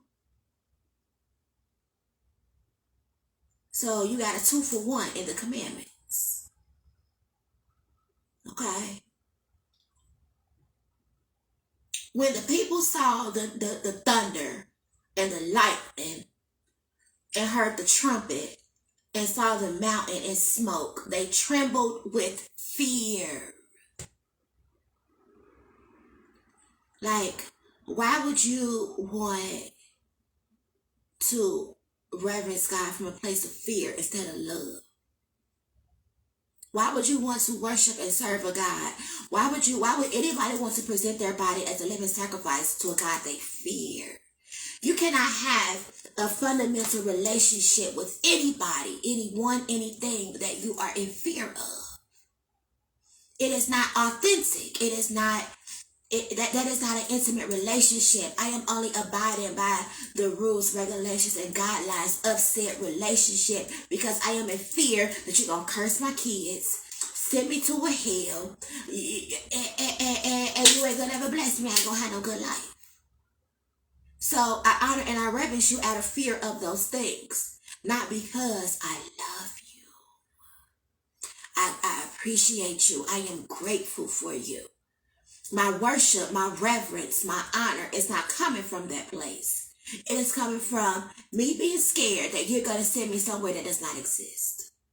And you're going to curse my children and make them pay for what I did. And not only my children, my grandchildren, my great-grandchildren, my great-great-grandchildren, and my great-great-great-grandchildren are you going to punish for what I did. It don't work like that. Okay? It is not generational curses. Let's stop saying that. It is generational behaviors that are passed down from mother to daughter, okay, from grandmother to mother, mother to daughter, daughter to granddaughter, granddaughter to great-granddaughter, great-granddaughter to great-great-granddaughter. It is the behaviors of trauma, of toxicity, of dysfunction that is passed down. Okay? Because our children pay if we do not make wise decisions. Our children suffer like when somebody passed away and they got a whole lot of debt, and so that debt then transfers to their kids when they pass away, or they don't have life insurance, or they don't have all their burial stuff taken care of, and so that debt then falls on their children like that. Okay, but spiritually, the God that I serve is not making my daughter pay for what I did. Okay? While I was down here learning my lessons, what I taught her, what I instilled in her, is what she will therefore go on to instill into her children. Okay? And then her children will instill it into my great-grandchildren. Okay? Generational behaviors based off of what I taught my daughter, based off my experiences, what I learned. Okay? And a lot of the times, it is toxic, dysfunctional behavior being passed down, not generational curses. Let's remove that from our vocabulary, please, people. Okay? Because the God that I serve ain't cursing my generation. For I am held accountable, and me alone. Okay? Now, if you are on the other side of the spectrum, being a demon-ass hoe, thinking you can play with me. Now listen, that's a whole nother conversation for a whole nother day. Okay? That's a whole nother conversation for a whole nother day. If you're a demon-ass hoe, thinking she can play with me. Do a motherfucking spell work and black magic on me. That is a whole nother conversation. Okay? Ask them bitches about me on today. Okay? And so, when the people saw the thunder and lightning and heard the trumpet and saw the mountain and smoke, they trembled with fear. They stayed at a distance and said to Moses, "Speak to us yourself, and we will listen. But do not have God speak to us, or we will die from fear." Because in this instance, the way that God presented himself to the children of Israel was not a way that was becoming to like it did not make them want to like grab hold of him and never let him go. It was in a way like, I'm gonna do what you say because I don't want you to send me to hell. I don't want that experience of you again. So you stay over there, I'm gonna stay over here, and Moses is gonna be the middleman. Because they didn't want nothing to do with that God. They said it. But you say they're being disobedient. No, that shit was fucking scary. Okay? They stayed at a distance and said to Moses, "Speak to us yourself, and we will listen. But do not have God speak to us, or we will die." I don't want no parts of that shit you got going on, Moses, but I'll listen to you. Because you taking me to the land of milk and honey. Even though your God, it got us wandering around in the wilderness, but you mad at me. Because I went back to what I knew. What was in my soul to do. The God of my understanding, the way that God showed up to me. But that is everything that the Bible says is wrong. While it is the very thing that you do. Okay, so we are down at verse 22 now. The Lord said to Moses, "Tell the Israelites this. You have seen for yourselves that I have spoken to you from heaven." Okay? "Do not make any gods to be alongside me. Do not make for yourselves gods of silver or gods of gold. Even though y'all have statues of Jesus everywhere. The Statue of Liberty. But God bless America, right? But America is represented by the Statue of Liberty. Like, what the fuck? Make it make sense. Okay? And so, but then, it says, down on over here in verse 24. Because now God is telling them to make he done scared the shit out of them. Okay, scared the hell.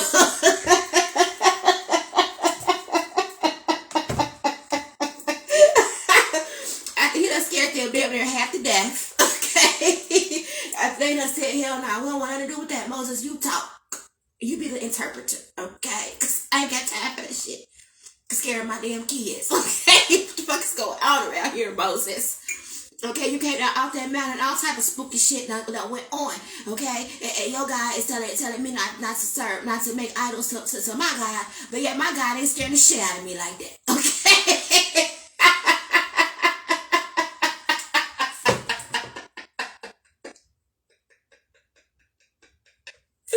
Okay. So then, after being scared damn near half to death, in turn, it says, verse 24. We are in Exodus chapter 20, verse 24. Okay. Make an altar of earth for me, and sacrifice on it your burnt offerings and fellowship offerings, your sheep and goats and your cattle. Now you want all my shit. You want all my shit too?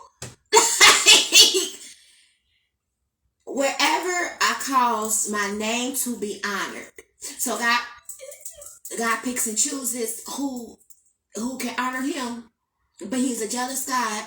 Thou shalt not have no other gods before him, but yet this God picks and chooses who he allows to honor him. I am not understanding how this shit is working. I'm not. I'm not. Okay, what governs you? What governs your soul? And you wonder why so many people is so fucked up, because so many people is governed by this. It has never gained a real relationship with God. While everything in it is contradictory to who you are, to the way you live your life. But yet, you judge everybody else based off of the very thing that you do not do. Okay? You say having an altar is evil. It is a witchcraft. But every church has an altar.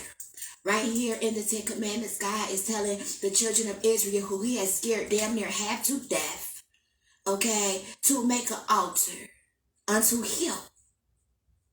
Okay? And sacrifice on it your burnt offerings and fellowship offerings, your sheep and goats and your cattle. Wherever I cause my name to be honored, I will come to you and bless you. Okay, if you make an altar of stones for me, do not build it with dressed stones. Dressed stones is like herbs, spices, fragrances, frankincense and myrrh, the very thing that Mary the Magdalene washed Jesus' feet with.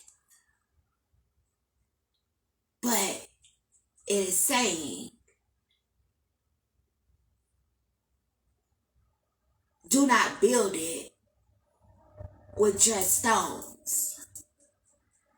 But it is the very stones that was put in the breastplate of righteousness.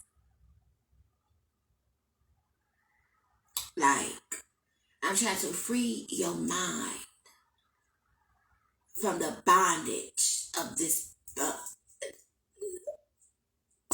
Bible, so that you can get to know God for yourself and let him lead and guide you to where it is you need to do and you need to be. But the answer is so fucking simple. It's love. You operate from the highest frequency. Love.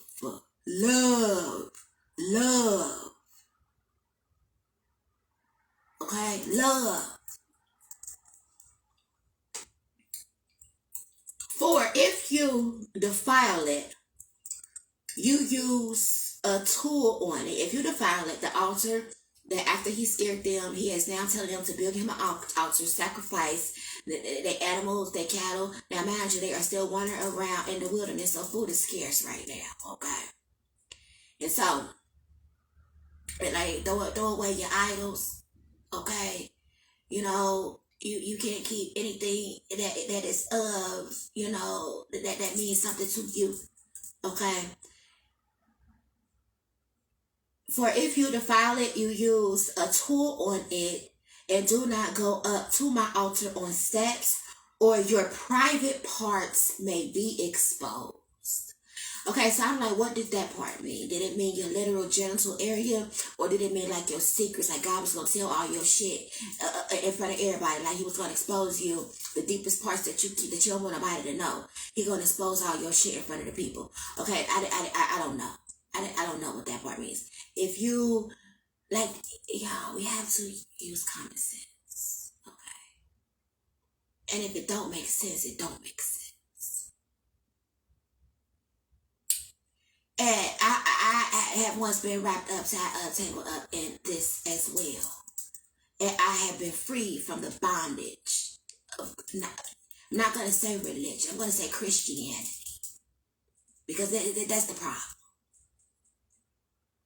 I have been freed from the bondage of Christianity. Praise God Almighty. Okay. Because being connected to a religion, to a faith that you build your principles on as you are living your human experience, being a spirit being first. Okay? And living with the fear that everything you do is going to send you to hell. You cannot grow, you cannot learn, and you cannot prosper living a life like that. That is not how it works. First and foremost, that's not how it works. We got to learn. We got to go through some things. We got to experience so that we can evolve from the experience to go on and help somebody else to get to a conscious level of awareness to where we connect back to the source. We connect back to the conscious mind. We go beyond the human mind and we connect back to God through spirit. Understanding who we are and what we are here to do.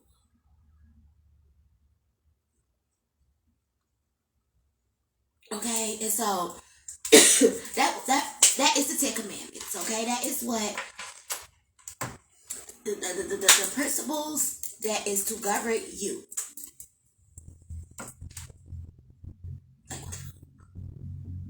Okay, so but what really fucked me up is that after all of that, scaring the Israelites half to death, He then tells them to build an altar and sacrifice their cattle, their ox unto Him. Okay, they are in a foreign land, taken away from everything that they know, and all they have is their faith, their spiritual practices, what they believe in, what governs them. I am speaking on behalf of the Israelites on tonight. All they have is what governs them. And then here come Moses and his God scaring them half to damn death. And then telling them to build an altar in honor and reverence of Him. But it's only who I give it to. This ain't accessible for everybody. Like, what? What? Okay, so let's get into it. Okay, so like I said, we are breaking down the first 3. Sit down and be comfortable because like I said, I'll be here for a while. I get into it. Okay, and this is why I am breaking them down like this. I'm only going to do the first 3 today. So we are going to go into depth of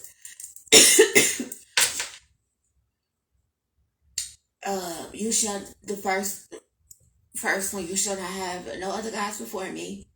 Number 2, you shall not make for yourself any image in the form of anything in heaven above, or on the earth beneath, or in the waters below. Okay, and number 3, you shall not misuse the name of the Lord your God, for the Lord will not hold anyone, guiltless who misuses His name. Those are the first 3 we are digging into on tonight, on this morning. Okay, and so And that's why it is important for you to know who your source is. Who is your God? Who is God to you? How did God show up to you? Or are you serving your grandmama's God? Do you have a personal relationship with your God yourself, or are you just doing what your grandmama and your mama made you do all your life? And so now you're an adult and you're doing it, and you're making your children do it as well. Well, we all have our own path. This shit is personal. The spiritual aspect of it is personal, okay? But as human beings, we fellowship with each other. We come together and we learn and we grow and we inspire each other, showing love, right? Learning different things, learning different cultures, different languages, the way that they do it. We don't judge it. We don't judge them because that is their way. That's the way they do it. And you do it your way. And for real, the only religion that I really see sending everybody to hell is Christianity. When they have a book that says Jesus came and freed the people from this very law. Jesus died on the cross to free you from this very law. But this is what you are still holding people accountable to. When God said you govern yourself from a place of love, and you hold those that do not accountable for the behaviors, for their behaviors. You operate from a place of love. That should be what governs you. I'm going to give you some answers on tonight, on this morning. Operating from a place of love. Love should govern us all. Period. And you might do things differently than I do. But I am not going to condemn you because your way is different from my way. Your path is different from my path. I still want to, can we still be friends? You are still my sister. I would love to know more about you. And I am interested. Your garments, they interest me. Your foods, they interest me. The way you do things, they interest me. Okay? And so, because just as you put food on your altar for your God and your goddess in reverence and honor of your deity, okay? Right here, God is telling the Israelites to do the same thing, okay? In verse 24, in Exodus 20, verse 24, God is telling the Israelites, okay, this is in the Bible, to make an altar of earth for me. And that's why it confused me when he said he didn't want the dressed stones, because it's like, well, what is the altar? What are you building the altar out of? Of the earth, like what? Like leaves, like soil, dirt, like herbs, roots, flowers, plants. Like what of the earth does it consist of? Like what what parts of the earth did you use? Okay, the air, the water, the fire, the air, the water, the fire. Like earth, like what was used to create this altar to sacrifice cattle and things like that. But you judge me, okay? But your God got you sacrificing animals, okay? All I'm doing is going to the stove and buying some things, and I'm cooking it and I'm putting it on my altar for my deities, for my God and my goddesses. Okay, but your God got you out here killing cattle, okay, to put on the altar. So how can you say what I do is wrong, but what you do is right? And it's the same thing. Is it the God that I serve that makes it different from you? Because your God is superior and mine is not. Your God means everything and mine means nothing. You disrespect my God, but you want me to honor yours. It don't work like that. Okay. You say altars and giving offerings is evil, it's witchcraft, it's this, it's that. But if the Ten Commandments, your God is telling the Israelites to do that very thing, giving them strict instructions, just as my God do. My guys and my goddess, my deities, they want this, they want that, they don't want this, they don't want that, just as your God does. But when my deity do it, it's wrong. But when yours do it, it's right. So you curse me and send me to a hill that does not exist while you're going to heaven.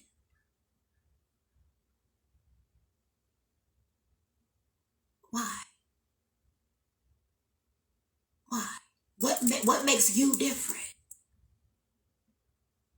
And who in turn says that we are not serving the same God, right? It is just cultural differences that separate us. You call your God one thing, I call my God another. But what if at the end of the day it is the same God that we are all calling on? That requires us all to do the same thing. Just like your God requires you to give sacrifices. Clear, cancel, and delete. Not sacrifices. I mean offering. Well, yours requires some sacrifices.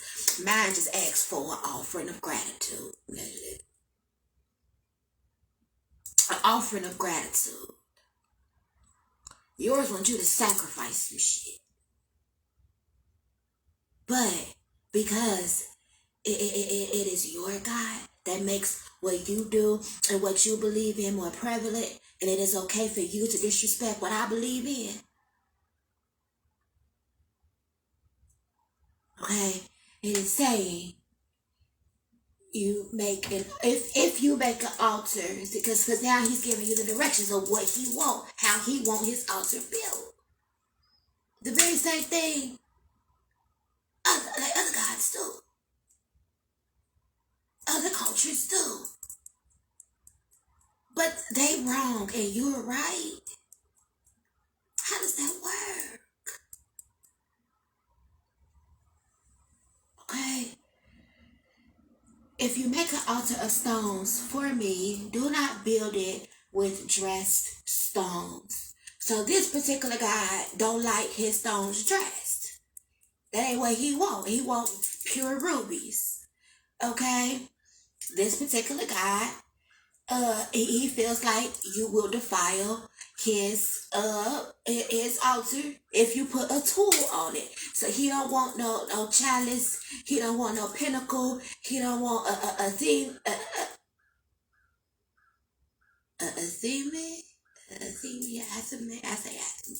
a sword. Okay. He don't want no sword, and he don't want no earth, air, wind, or fire on his altar. Okay, cool. And so you being obedient and reverence of your God, you follow the instructions that your God gave you on how to make his altar of offerings. What I do is offerings. Okay. Your God requires some sacrifices. Okay, but I'm just calling mine offerings. We do the very same thing.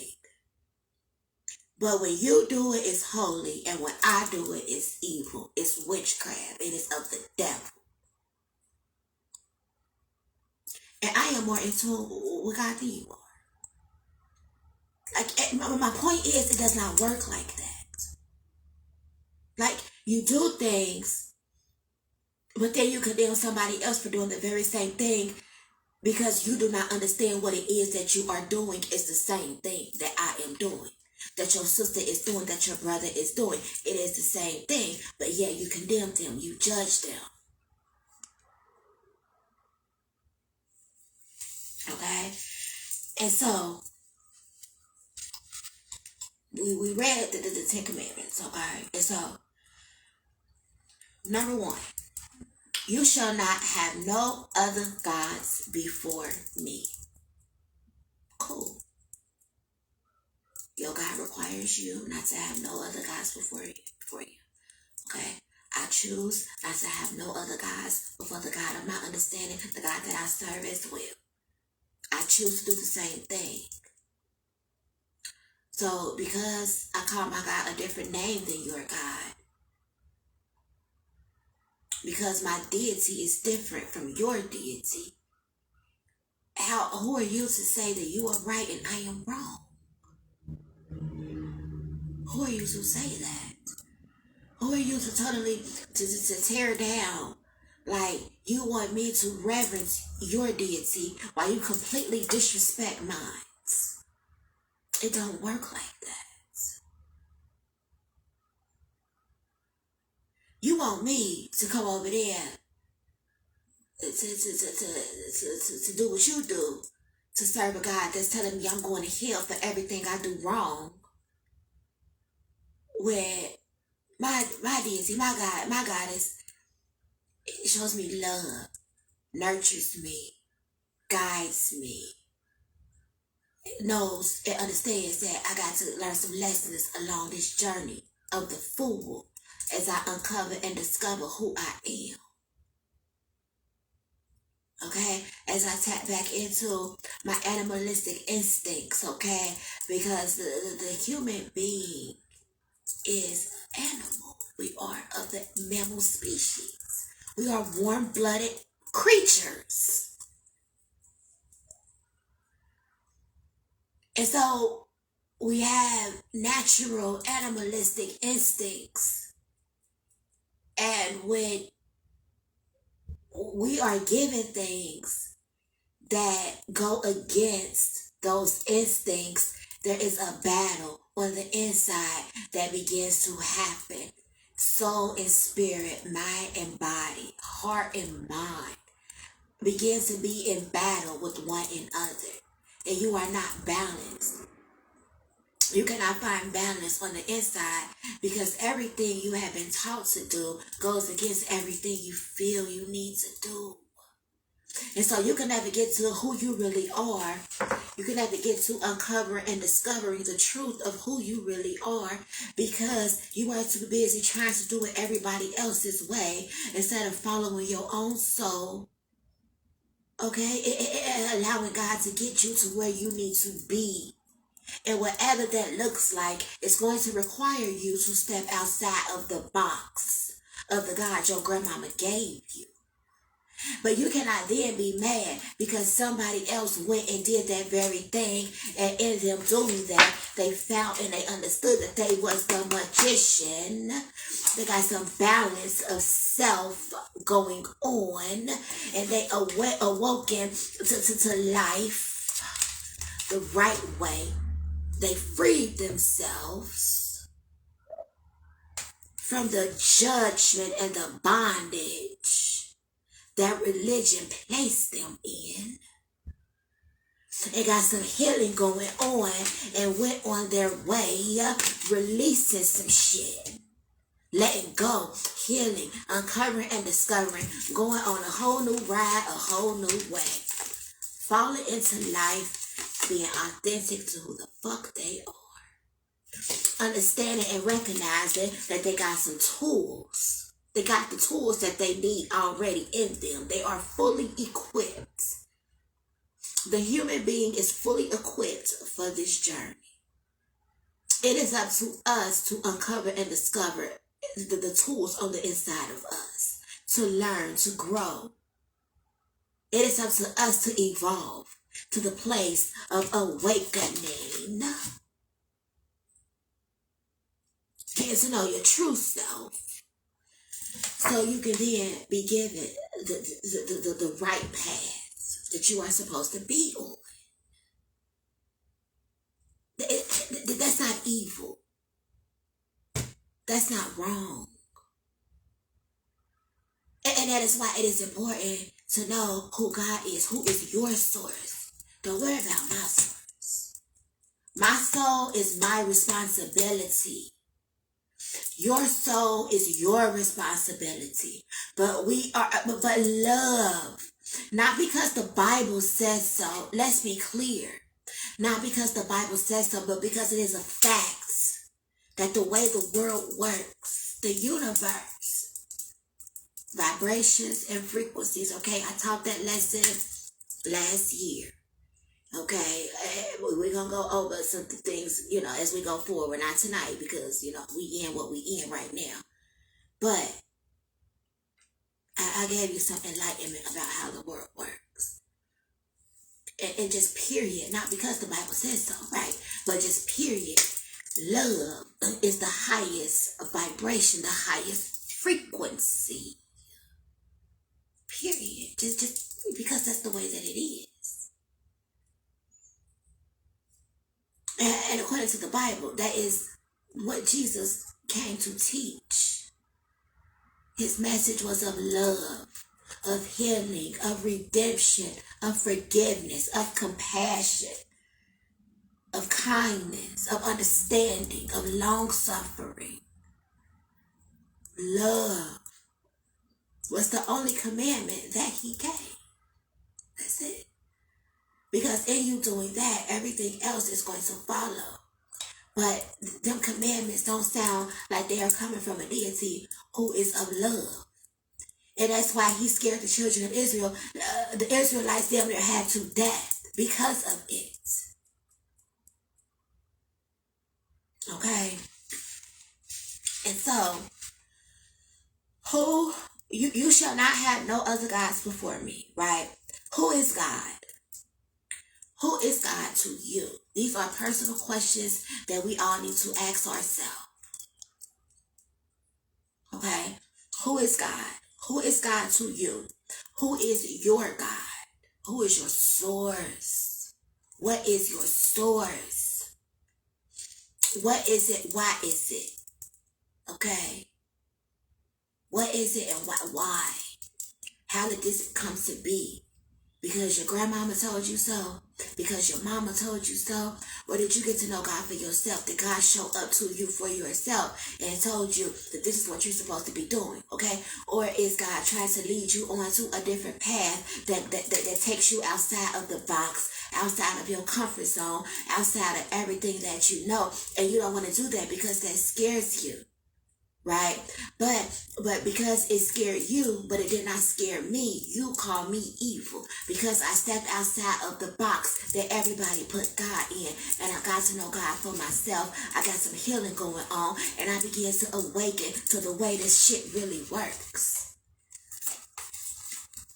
And I got a new beginning because of it. Being aware, being enlightened, going on my journey, my path, being aligned in the will. Like, please do not tell me that you think that the 10 Commandments is the will of God. And if that is your path, that is what you believe in, then that is true for you.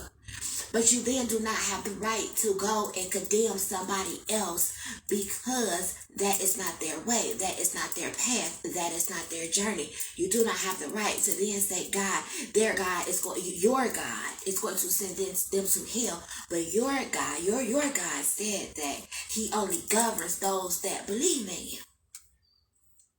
Okay? The Lord your God am a jealous God punishing the children for the sin of the parents and the third and fourth generation of those who hate me. Okay? But showing love to 1,000 generations of those who love me and keep my commandments. Okay? And so by default, okay, I would be good. For real. Okay? Because I operate from a place of love on a daily basis. Okay? I operate from a place of love on a daily basis. And no, technically, these are not the technical principles that I stand on, that I live by, okay? But love governs me. And so everything I do, I am consciously aware of every choice and every decision that I make. And so I'm not doing anything outside of what I am supposed to do, outside of what would be considered immoral, what would be considered morally corrupt, morally wrong. Like I am not the type of person. So I am already operating in the boundaries, and most people are. The problem is they're not doing it your way. But your way got you blocked up, bothered, and motherfucking unbalanced. And my way got me free as fuck. So, what about your way would make me want to do it when you're not even doing it right? You can't even get it right. You do not represent God in a way that makes me want to see what it is that you got going on. It makes me want to be like the children of Israel, like the Israelites, and get far the fuck away from you. Because that shit is scary. Like burning in a lake of fire and brimstone for eternity. Like, really think about that. Like, really burn it. Right? But then I ask myself, like, how does that work? How does that work? Because when we leave this fleshly body, because it says like you smell flesh. Like hell smells of burning flesh. But how is that when we leave the flesh here? We go back into spirit being, spirit form, like what we are first. Spirit, life, energy. We don't leave the human form and then go pick up another flesh somewhere else. We return back to spirit. So, where is the flesh coming from? Because ashes to ashes, dust to dust, dirt to dirt, however it go. I left that in the ground, in the box they buried me in. With the debt, I left my children. Okay. And I went and I had to go and I had to review the stages of the journey of my life to see if I evolved or if I got to come and do this shit all over again, because I didn't get it right this time. I didn't learn my lessons. I didn't get to where I needed to be granted evolution, soul's evolution. I didn't get there. And so now I got to go through a whole nother life cycle being stagnant because I didn't graduate. And so now I got to relearn the very lessons I was sent here this time to do. It is about getting into total enlightenment, and our soul go through cycles to get there.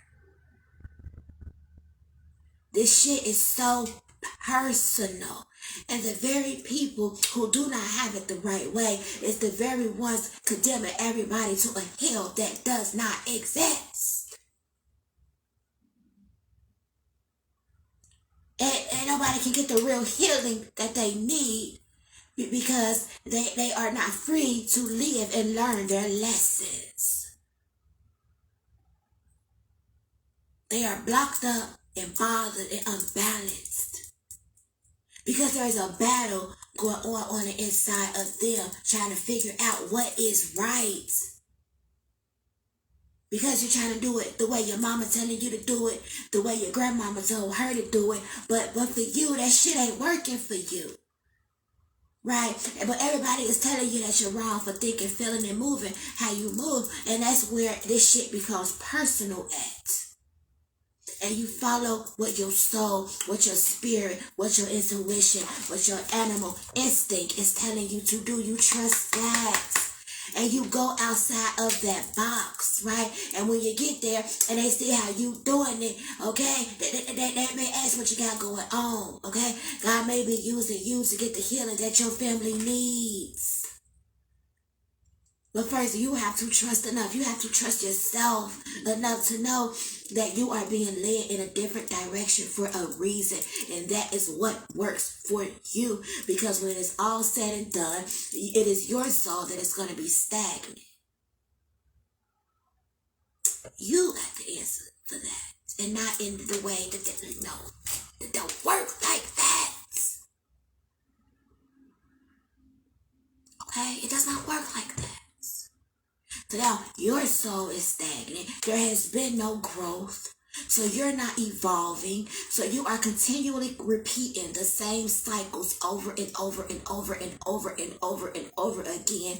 Because instead of you trusting self, going within, getting some healing going on, getting some self-love going on, understanding your source, being put, awakening to who you really are, being put on your right path, being aligned to your soul's path, what it is you are here to do, and going all about your way. You are stuck serving the God of your grandma.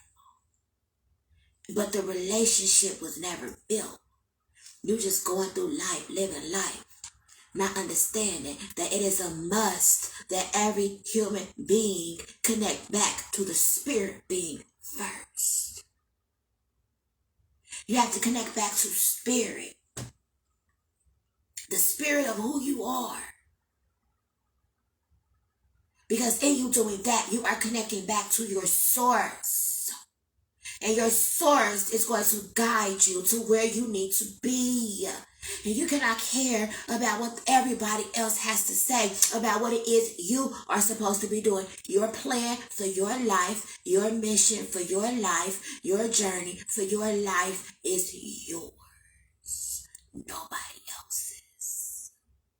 It is yours.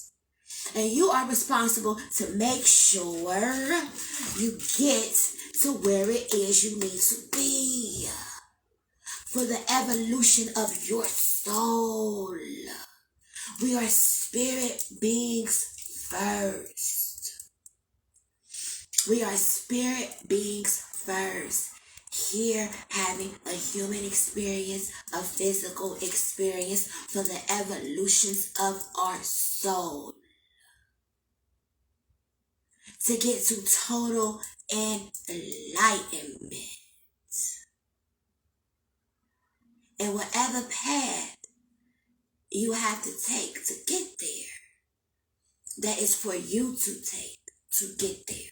And then we meet people along the way, okay, that teach us, that reach us, or that just that teach us, okay? We learn some shit.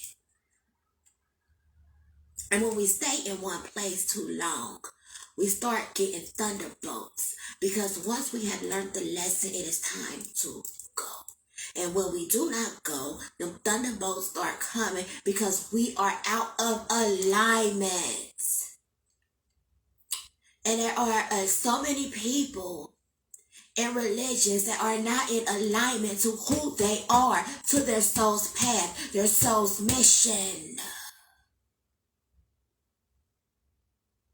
You are out of alignment because you are worried about what everybody else is going to say about what it is your spirit is telling you to do. And so now you don't have no balance going on spiritually on the inside. Because that is the point, to connect back to the spirit. And connecting back to the spirit being of who you are connecting back to source. And that is when God shows up and reveals himself, herself to you. But as long as you are not willing to step outside of the box and get to know God for yourself, whatever that looks like for you,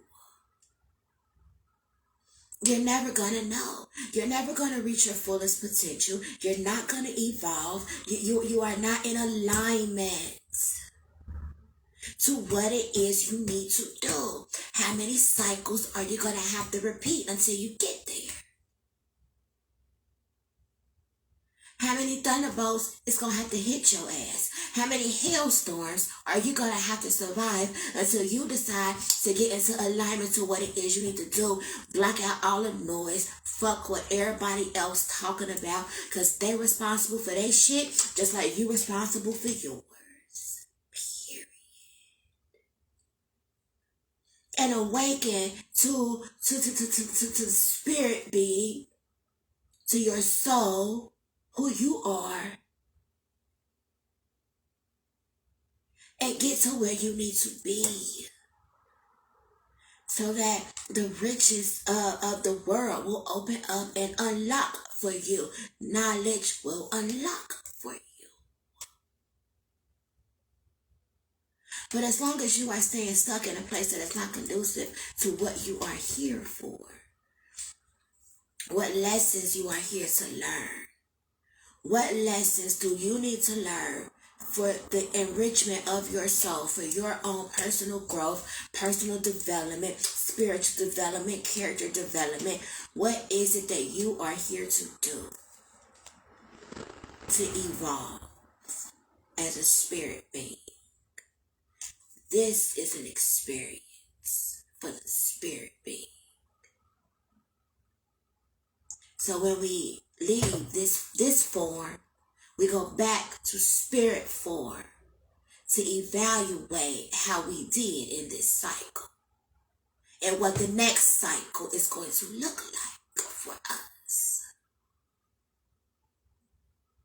And what the next cycle looks like for us is dependent upon what you did in this one. So where in that does hell fit in?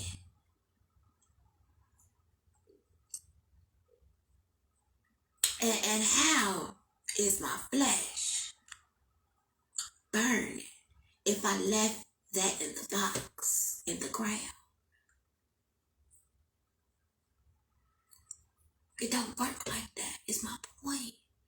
And so many people live in fear of that very thing, that it keeps them tied to a religion that is not meant for them. Because the fear of going to hell has been instilled in them. And so they are bound by the chains of the law of religion. When in the very same book, they had a deity come to free them from that. But that gets skipped over. That part of it gets overlooked. That part of it gets passed on by. Okay, so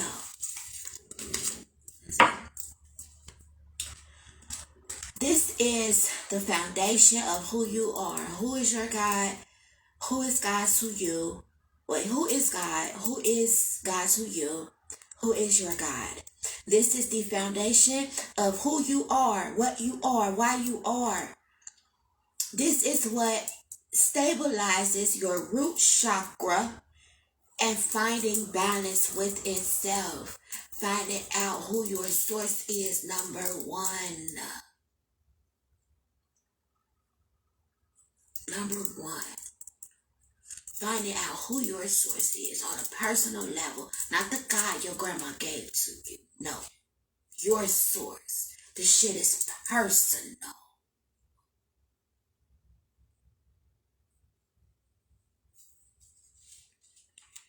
Okay, so the definition of God, okay, is the supreme or ultimate reality.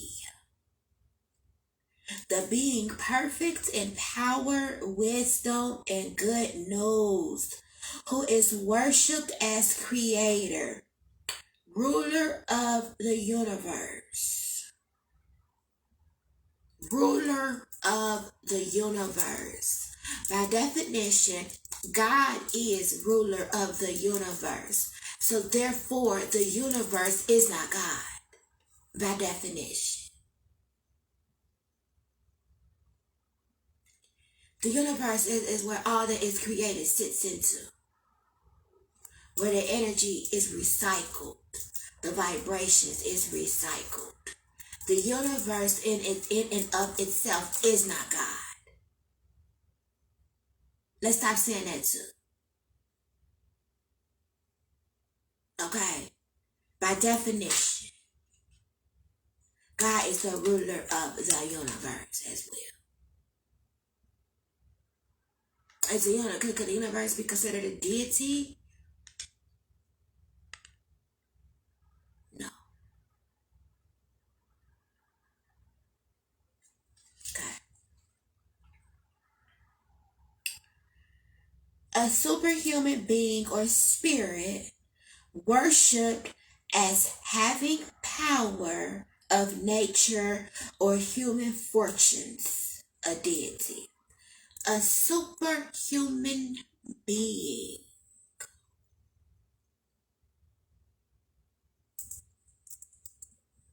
Let's again. A superhuman being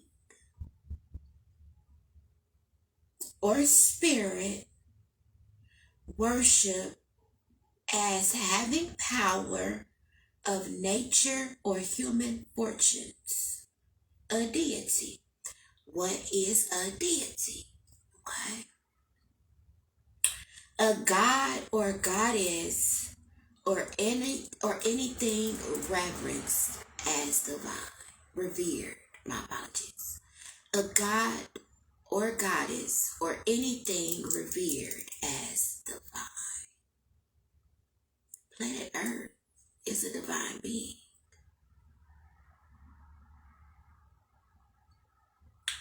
Planet Earth would be more of a goddess than the universe. Mother Earth is a divine being. Created, magical. Oh my God, you have no clue. The human mind has no clue just how magical this planet is. This planet is a divine being in itself, and we disrespect it. We don't take care of it. We don't treat her right. We don't reverence her.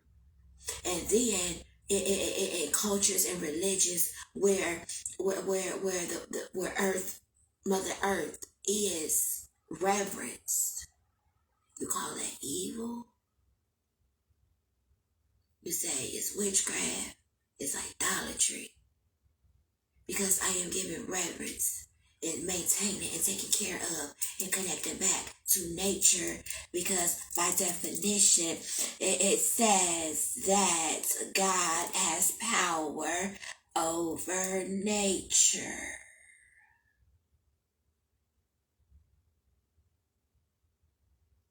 And in nature is where all things exist. And so I am grateful for the soil that I planted my seeds in, I planted my crops in, and I got a bountiful harvest. My corn stalks came in, my peppers and my onions, my carrots and my tomatoes, okay? I am grateful for the soil that grew that for me. Okay?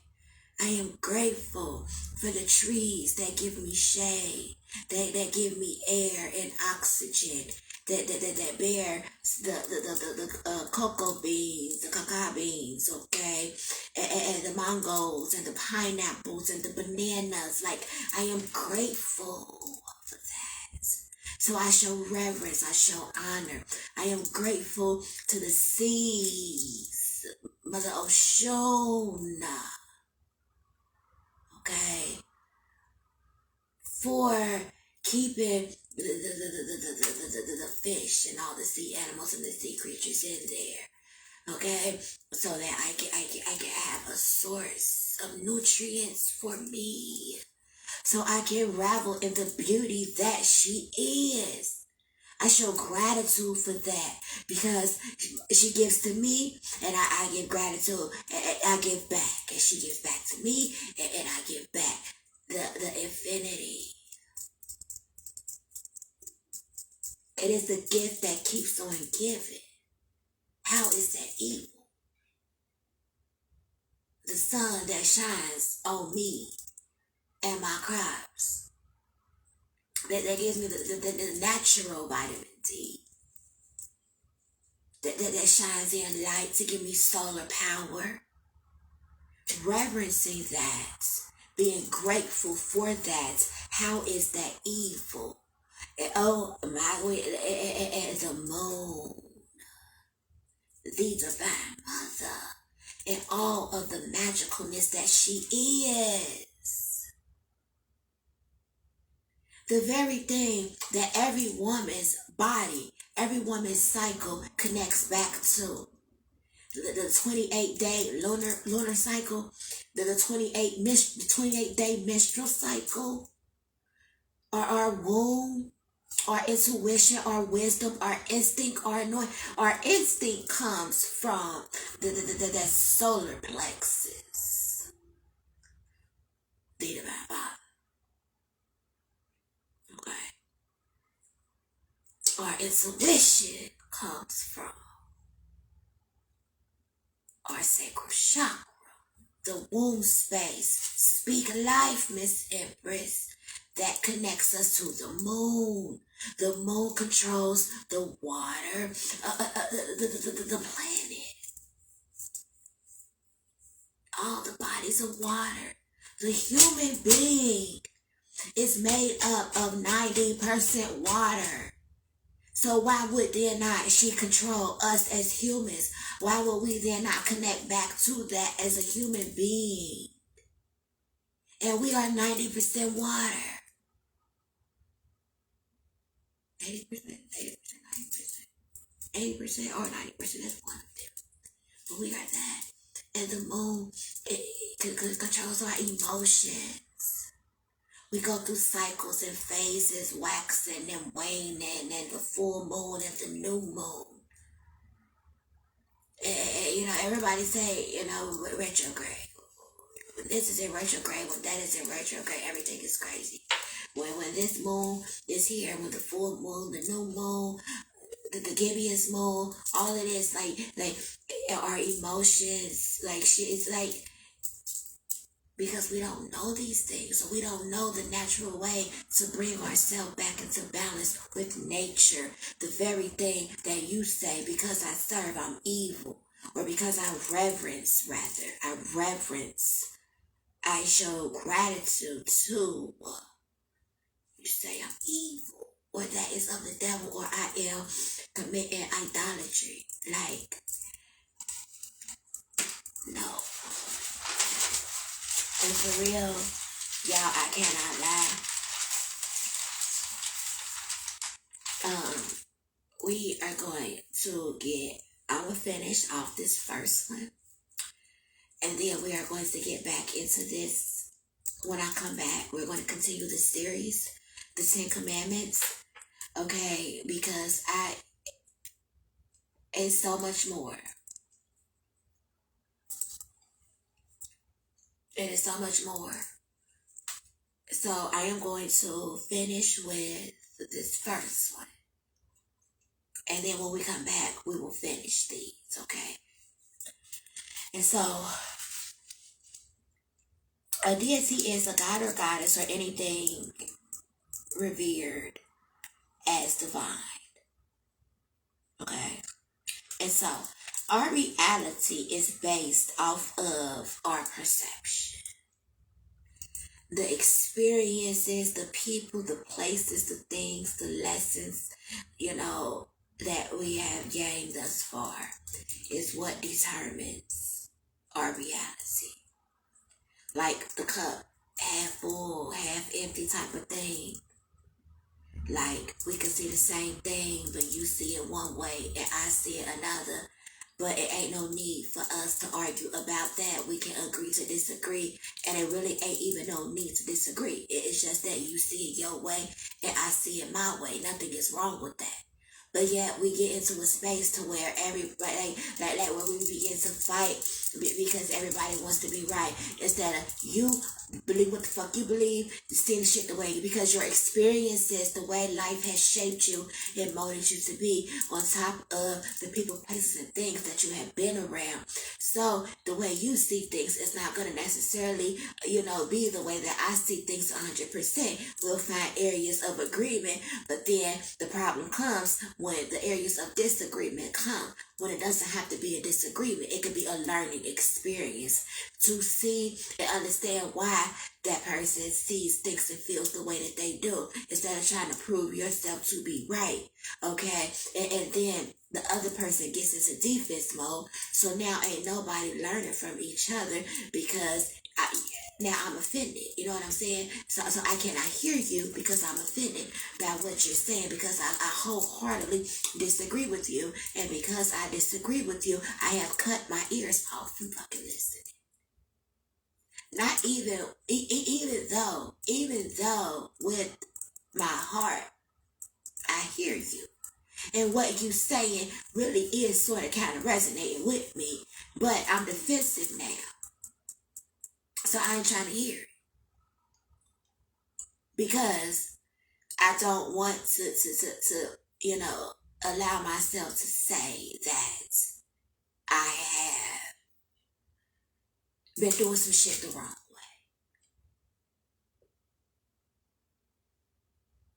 But when you know better, you do better. And when you know better, you are expected to do better. And that is where accountability comes into play. You cannot be held accountable for something that you was unaware of. But when awareness comes, things change. Or you remain stagnant in the cycle of insanity, doing the same thing over and over again, expecting different results. It does not work like that. And so, our reality is based off of our perceptions, our experiences, the people, places, and things that we have been around. Okay? Until we are shown another way, taught another way, or see it another way. But it has to resonate with you on the inside to be true. When you are shown a different perspective, you have to be willing to look at that perspective unbiased, to call a spade and say, yeah, that shit don't make no sense.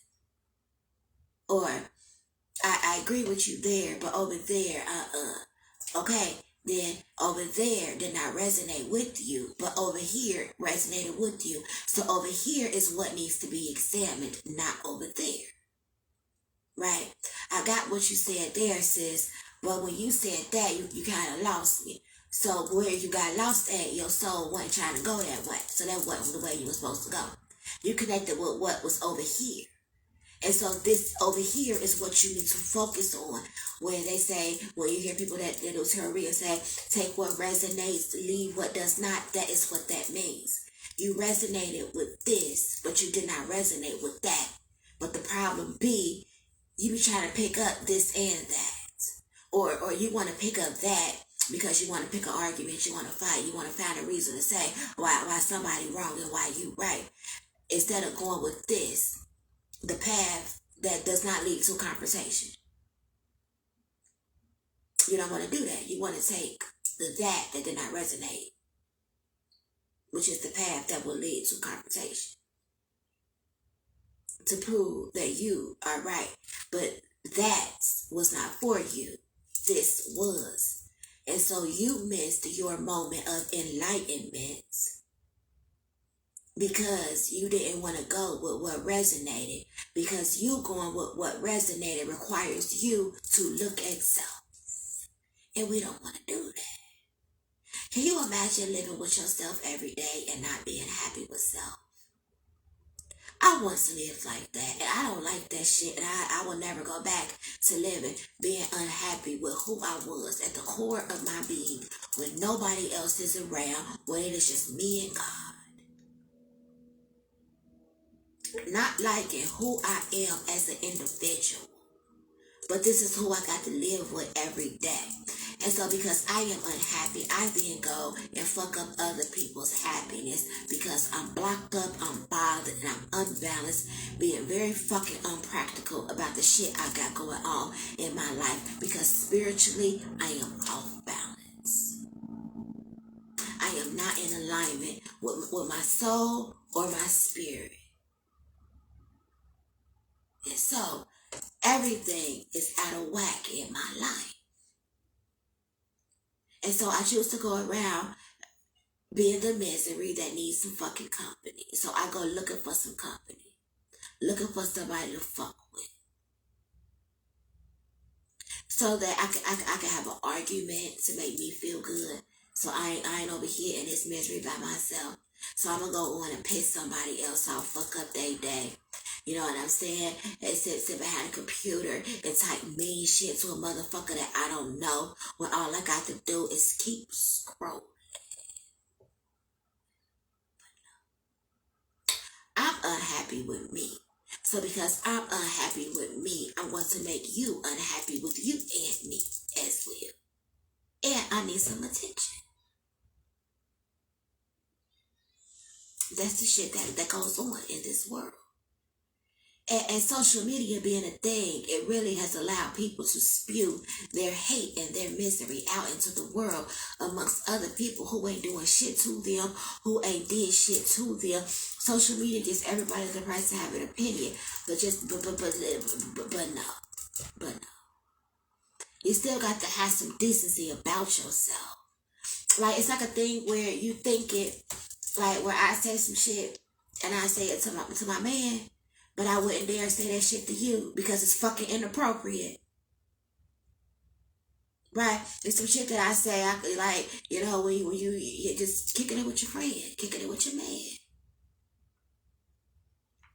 But no way would I ever say that to you because it's fucking it's my opinion.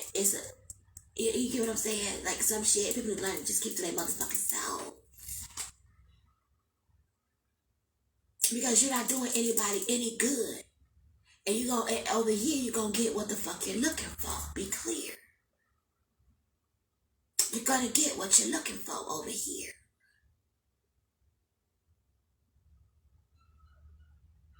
So, take what resonates and leave what does not. If you do not like what I am about, keep fucking scrolling. Because you're going to get what you're looking for. I'm telling you now. And so, our reality is based off of our perception. Our perception is altered by our experiences. And reality is the state or quality of having existence or sustenance. Okay.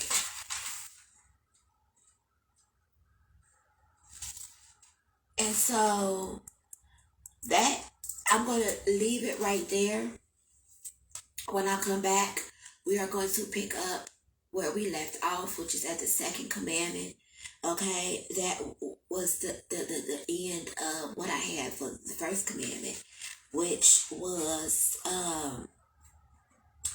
you shall not have no other gods before me. Okay, so in episode 2 of the 10 Commandments, okay, we are going to pick up at the root chakra is what we're focusing on as well. But we're going to pick up at the second commandment. Okay.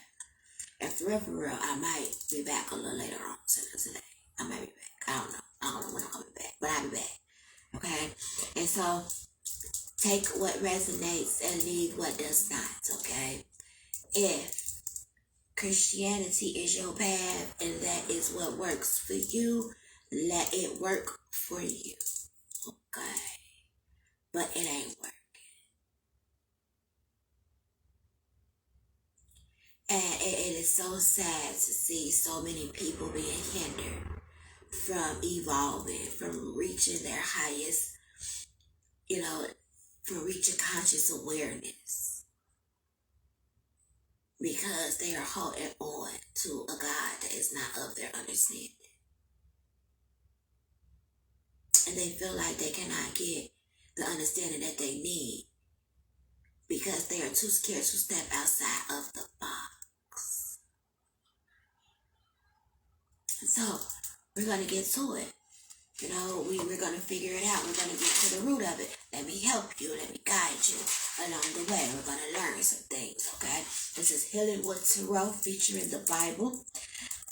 Episode 1, the 10 Commandments. Exodus 20, verse 1 through 24, 25, I think it was. We read the whole chapter, which was the 10 Commandments, okay? You know, focusing on the root chakra, who is your source, the foundation of who you are, okay? And the tarot cards that we had, you know, are the Strength card and the Fool, okay? And the Bible verse that we came out of, well, I didn't even get to really get into it because, you know, that's why this is like, we're going to get into all of it, but I didn't get to get into as much of my lesson for today as I had planned. But the Bible portion of what we got going on was Romans 12 and 1. That is the message. That is the scripture that governs my lesson, okay? Exodus 20 is where the 10 Commandments is located at. And that is what we went over today. So we basically went over just the basic synopsis of the 10 Commandments, okay? So when we come back, we are going to pick up where we left off, diving into the 10 Commandments. We went over we did get into number 1, so we're going to start off the next time I come back at the 2nd commandment, okay? We're going all the way to 10, baby. We are going all the way to 10, okay? Who is your source? What are you rooted in? What are you grounded in? Who is God to you? Who is your God? The foundation of who you are, the root chakra, is what we are, you know, we are stirring up. We gonna get that root chakra unblocked, okay? And so, yes, to all that joined me, thank you for joining me. To those that watch this on the replay, thank you. Please feel free to like, comment, share the video, like the page Healing Hearts and Souls with the Ghetto High Priestess. If you are watching this over on YouTube, please feel free to like the video, share, and subscribe to my channel on YouTube. I have exclusive content coming soon. But to all my YouTubers, if you find this video on YouTube, head on over to Facebook and like and follow me over on Facebook, because that is where I am most active at. That is where I do my videos at. I go live on Facebook and I upload it to YouTube. So if you want to check me out, come on over to Facebook, because that's where I be at, period. That's where I be at. And so I am looking forward to having the conversation, to starting the conversation. Thank you for the love. I am looking forward to really starting the conversation and really helping people to really understand, you know, first of all, who is God, who is your source, but letting you know how this shit work, okay, especially Christianity. And so, y'all know that when I pull the red folder out, it is going down. And the red folder has come back out. And so, I have blessings. I do have exclusive content coming for you. For YouTube. Okay, but in the meantime, between time, please, don't forget to shop with me at the Enchanted Cafe over on Etsy. Okay, come check me out. Use code Empress for 15% off. I have every item is 15% off. Each item is 15% off once you use code Empress. Okay, and so in the meantime, between time, thank you everybody for joining me. Like, share, follow, and I will see y'all in the next one. Okay, deuces. Take what resonates, leave what does not. Okay, you gonna get what you're looking for over here. I'm telling you now. Go watch previous videos so you can learn a little bit about me before you come over here thinking you're gonna play with me. Okay. Thank you, Jalissa, for joining me. I love you, sweet darling. Okay. You have a good day, and I will see y'all later.